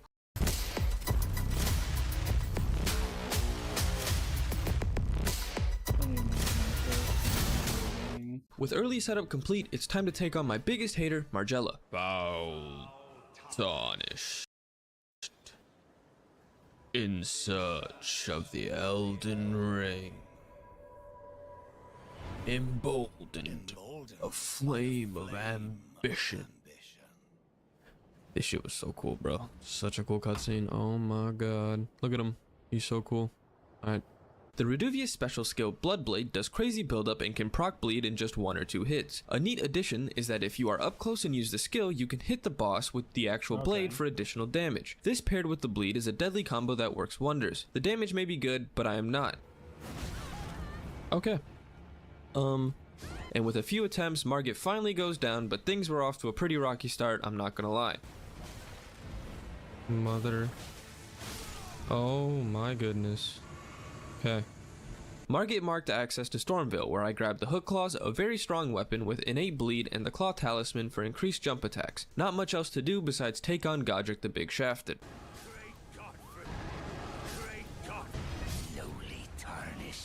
Kind of embarrassing to say I struggled against Godric, but bro had it out for me this run. Safe to say, my first impressions of Arcane were a bit lackluster. Am I just a stagger Andy? Can I only beat bosses with big heavy weapons? I mean, at least the bleed was nice. Like a true Souls player, I changed absolutely nothing about my approach and just kept trying. Hey, look at that. What do you know? It worked. Entering Liurnia marked access to a few new items that would come in very handy. First, I made my way through Caria Manor and defeated Spirit Loretta. Behind the fight is the Three Sisters, where I encounter Ronnie, who doesn't know who I am. Even video game women forget about me. Around here, you can also find Pydia, who sells the Ripple Blade, one of the few arcane scaling weapons available. This weapon does not have any status buildup, but grabbing the Blood Flame Blade incantation coats my weapon, giving it fire damage and passive bleed for 60 seconds. I also went back to Limgrave to grab the Dragon Communion Seal from the Fringe Folk Heroes Grave. This seal gets S tier scaling with Arcane, which doesn't really apply as I do not use many damaging incantations, but it was still nice to have. Also in Liurnia is the village of the Albinorix, where I make like Snape and kill Albus hiding in a pot. He drops one half of the Halictree medallion for later. Before entering Hogwarts, I must find the key. The key is found on one of the scholars behind a dragon. See, look, this is what happens when you go outside. It's why I choose to stay indoors. Can't be having any close calls after all. While in the academy, I make my way past more scholarly individuals and interrupt a large cat trying to catch up on last week's lecture. We don't like books around here, so with my newly acquired Ripple Blade, I made quick work of the ferocious feline. It was doing pretty good damage and the attacks were sizable, but to keep things interesting, I decided to change things up and use the Hook Claws to face the beloved Footmother. With the goal of one cycling her first phase, surely the Hook Claws would be enough. This is where I ran into a problem. I died. The damage was there, but I needed more, because everyone knows more damage is more gooder. Stopping in the Stillwater Cave, I find a lost Cleanrot Knight that drops the Winged Sword insignia. This boosts consecutive attacks up to 10%. Now we should be good.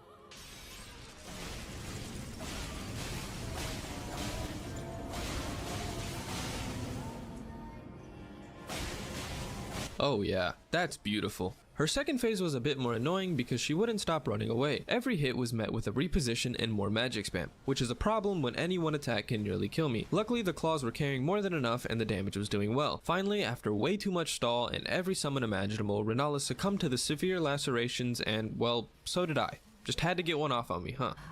Come on. Come on. Give it to me. That's funny. Please. No, quit talking.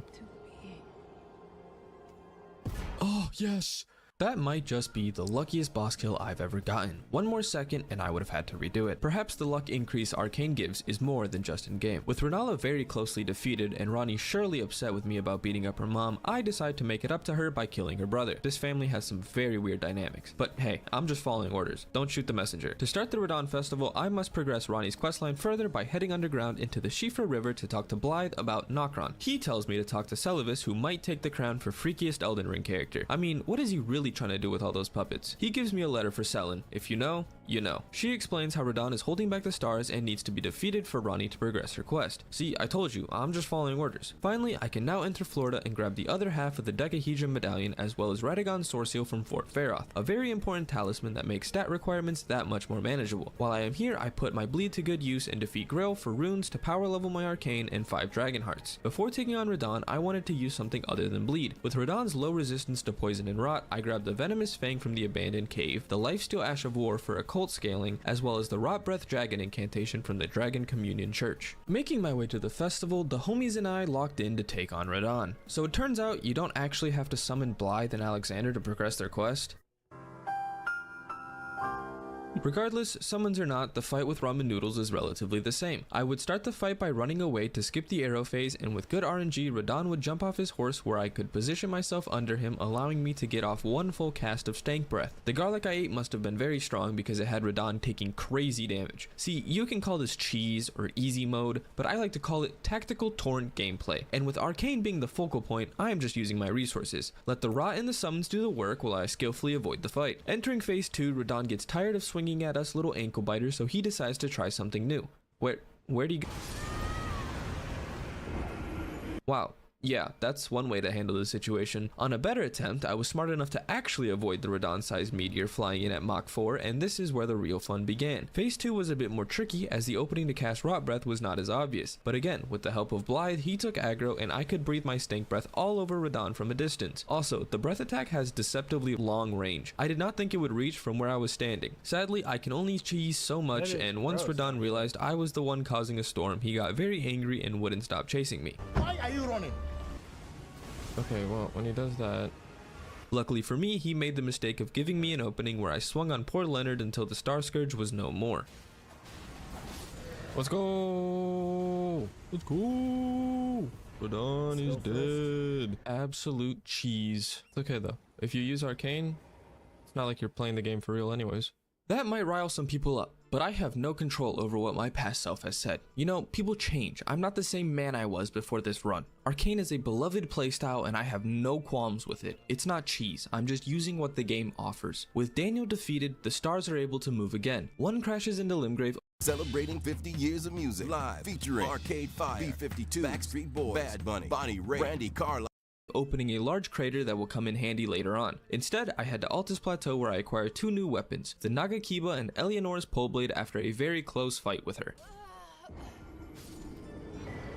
Returning to the Starfall crater, I progress through Nokron where I face the toughest boss in the entire game, myself. God, just look at him, an absolute powerhouse. Never mind, he is not built for this. Beyond the Mimic Tier fight, I can find another city where I grab the Black Wet Blade, a very important item for this run. It unlocks the blood, poison, and occult affinities, with the occult giving very good arcane scaling to most weapons. This will take this build to the next level. I also return to Caelid where I take on Commander O'Neill in a very fun and engaging way, once again not using cheese but rather simply using the tools offered to me. Hey, I never said I had to play fair. The needle he drops can be used to progress Millicent's questline, which will come in handy soon enough. Keeping up with the cheese, I mean tactical gameplay, I grab the Poison Mist incantation, which oddly enough doesn't use arcane, but it's okay, it fits the bill. From the get-go, I knew of one use where this would come in very handy. Making my way through Altus with enough great runes to enter the capital, I could now fight the Draconic Tree Sentinel, but we all know I wouldn't actually fight him. Instead, engaging in a little stealth, I sneak past him. He does not see this coming. That's it, we've peaked.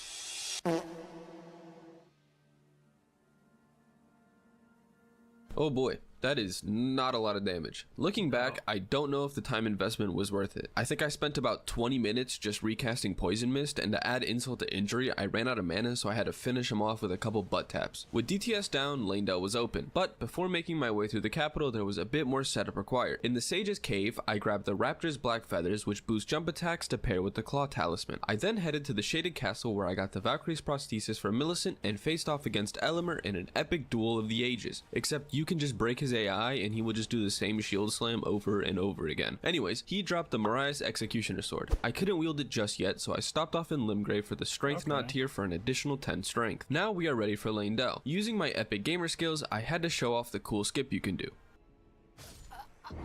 Wanna see me do it again? Okay, there we go. I think going around would have been easier. There are two very important items here in the capital. The Ritual Shield Talisman and my beloved Starfists. Oh, how I could not live without my balls. With that, we are ready for Golden Shower Godfrey. Because Godfrey is a shade that can't be bled or poisoned, the Executioner Sword was a perfect use case as it still packed a punch even without relying on any arcane. Godfrey is pretty telegraphed and I have gotten pretty good at fighting him, so the fight wasn't too difficult. Get him. Yeah. Let's go. Godfrey down. Easy. Easy. With the capital almost complete, there was one man who stood in my way, Morgott. I had a plan for him this time. At the top of the windmill village, there is a Godskin Apostle who can easily be dealt with by sneaking around the windmill and putting him to sleep. Knocking him out and taking his lunch money, he gave me the Godskin Peeler. Reloading the area after having given Millicent the prosthesis has her show up here, where I must do something I really don't want to. Oh, Millicent. I'm so sorry. Look away, everyone. I'm so sorry. I'm so sorry. I'm so sorry. Oh, it hurts. Okay. Her noble sacrifice was not in vain, and Millicent's prosthesis is one of the best talismans you can get for a multi-hit build. I am not done yet, as I must head into the sewers, and while I'm here, I get Moog Shackle as well as a Somber 7. Facing off against Esker and his rabid dogs might be top 5 worst experiences in this game. Thankfully, Rot Breath helped with the dogs, and the claws were enough to finish him off, giving me the Lord of Blood's exaltation. Okay. One last stop. Having progressed Varya's quest for the Pureblood Knight's medal earlier, I went and once again skillfully and strategically obtained the white mask. Finally, with all the setup done, it was time to face Morgott, and this time I wasn't having any funny delayed attack business. Alright, Morgott, this is about to go stupid, dude. This is about to go absolutely dummy. Okay, great rune. Drink, Golden Vow, Chomp, more Chomp. Oh, Morgott. Morgott.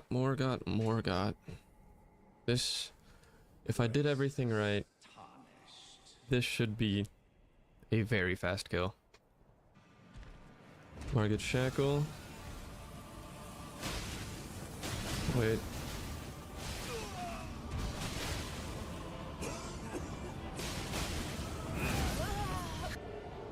What'd I do wrong? Yeah, you forgot to dodge. Okay, let's try that again, but this time avoid the big explosion, shall we?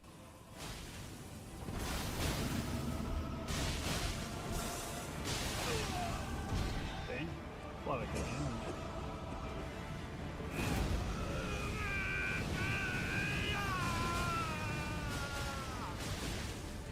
Much better. Man, I can't even cheese right. This game is too hard, for real. Let's go! There we go. Okay, I was just being greedy. Okay, I just needed to back up there at the end. Look at you. So tiny. Oh my gosh. Yeah.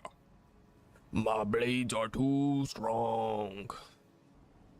Great game. Great stat. It's wonderful.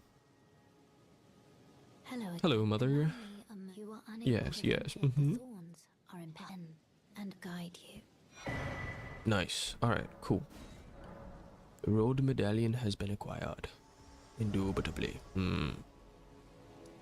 Taking Melina's offer and using the road medallion to head into the mountaintops, I am nearing the end of the game. Not too much to do here except grab the Smithing Bell Bearing 3 and Seppuku for even more bleed. I also fight Akina at the Church of Repose for the most infamous arcane weapon, the Rivers of Blood, which is nowhere near as good as it once was, but it's still nice to have. Now it was time to take on Fire Giant, who has an absolute truckload of health, which actually makes bleed even nicer. Bleed does percentage-based damage, so the more health a boss has, the more it does. I decided to be a true ankle biter and just scratch at him like a little cat until he got mad and ripped off his leg. His second phase went just as well, getting an early bleed proc which really sped up the fight. He didn't like that and chose to use every ranged attack that he could. Finally, after some rolling around, he made the terrible mistake of body slamming the ground. This attack puts his eye right in front of me, and everyone knows just how painful a scratch to the eye can be. With a perfect bleed proc to finish it off, the Fire Giant goes down in one try, making this honestly the easiest fight of the run so far.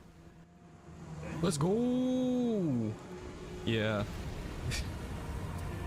These things are stupid, bro.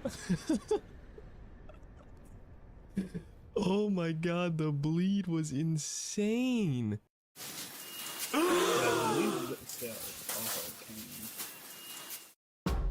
Everybody dies. Some of us peacefully in our sleep. Once again talking to Melina at the forge, she puts me to sleep before sacrificing herself for me. I'll make you proud, don't you worry. Goodbye.